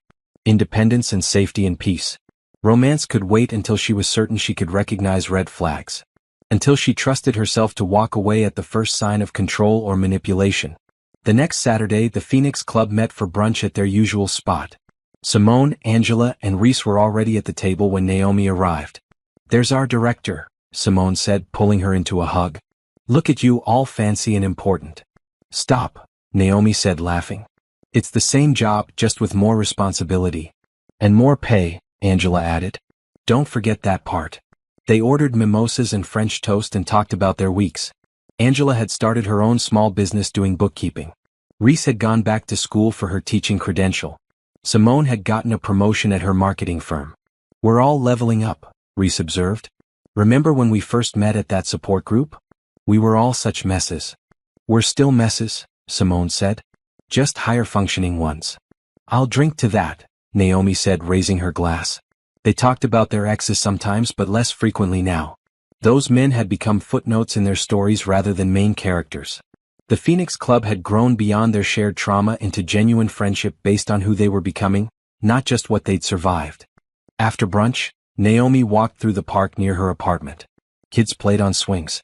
Couples held hands on benches. Dogs chased frisbees. Life happening in all its ordinary beauty. She thought about Thomas sometimes. Wondered where he was, what he was doing. She'd heard through the grapevine that he'd moved to another city. Started a new job. Whether he'd actually changed or just changed locations, she didn't know. But it wasn't her problem. He was living his life. She was living hers. And their paths would never cross again in any meaningful way. That evening, she video called her parents. They'd been horrified when they learned about the abuse, angry at themselves for not seeing it. Naomi had forgiven them. They'd visited twice, seen her new life, met Rita's girlfriend, expressed pride in how far she'd come. "How's the new job?" her mother asked. "Good. Challenging but good. I'm learning a lot. We're so proud of you, honey. You took something terrible and turned it into purpose. After the call, Naomi sat on her couch with a cup of tea in her journal. She'd been keeping it faithfully for a year, documenting her healing journey. Year 1 complete, she wrote. I left with nothing but a plan and a suitcase. Now I have a career, a community, a life that's entirely mine. The nightmares are less frequent. The hypervigilance is fading. I can go whole days without thinking about Thomas or what he did to me. That feels like victory. She paused, thinking about what else to write. I'm not the same person who served that breakfast. That woman was scared and small and trapped. I'm learning to be bigger, bolder, to take up space without apologizing, to trust my instincts, to believe I deserve good things. Another pause. I don't know what the future holds. Maybe someday I'll be ready for romance again. Maybe I'll adopt a dog. Maybe I'll go back to school for my master's degree. Maybe I'll travel to places Thomas never wanted to go. The possibilities feel endless. And for the first time in years, that doesn't scare me. It excites me. She closed the journal and looked around her apartment. This small, bright space that was fully hers. No one to tell her how to decorate. No one to criticize her choices. No one to make her feel small. Her phone buzzed. Simone texting the group chat. Movie night next Friday? My place. A chorus of yes responses followed. Plans made. Friendships maintained. Life continuing forward. Naomi added her yes to the thread and smiled. She thought about the title someone might give her story. The breakfast that changed everything. It was accurate. That morning had been the pivot point. The moment between before and after. But really, the breakfast itself wasn't what changed everything. The change had started months before, when she'd found those emails and made the decision to fight back. When she'd opened the secret bank account. When she'd contacted Diane. When she'd chosen herself over the illusion of safety. The breakfast had just been the performance. The final act of a play she'd been writing for months. And the standing ovation had been walking out that door and never looking back. Now, a year later, Naomi was writing a new story entirely. One where she was the hero, not the victim. Where her choices mattered. Where her life was an adventure instead of a prison sentence. She stood up, walked to her window, and looked out at the city lights beginning to glow as evening settled in. Somewhere out there, other women were serving breakfast to men who hurt them. Other women were planning their escapes. Other women were wondering if they were strong enough to leave. Naomi hoped her story could be a map for them. A reminder that leaving was possible. That healing was real. That life after abuse could be better than anything that came before. She'd served breakfast with a bruised face and a secret plan. She'd executed that plan with precision and courage. She'd survived the aftermath, the court case, the fear and doubt and slow rebuilding. And now, 1 year later, she was more than a survivor. She was thriving. Growing. Becoming. The phone rang. Rita. Hey, Kennedy wants to know if you're free for lunch tomorrow. She wants to meet the famous sister I keep talking about. I'd love that. Bring your appetite.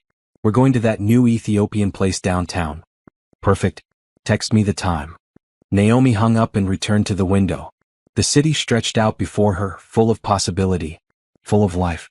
Full of tomorrow and the day after and all the days beyond. She'd served him breakfast.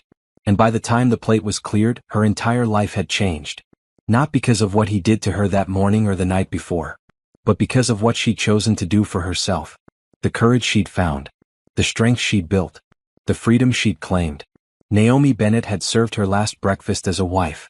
Everything since then had been a feast of her own making. And she was just getting started. The future glowed before her like those city lights. Bright. Beautiful. Hers.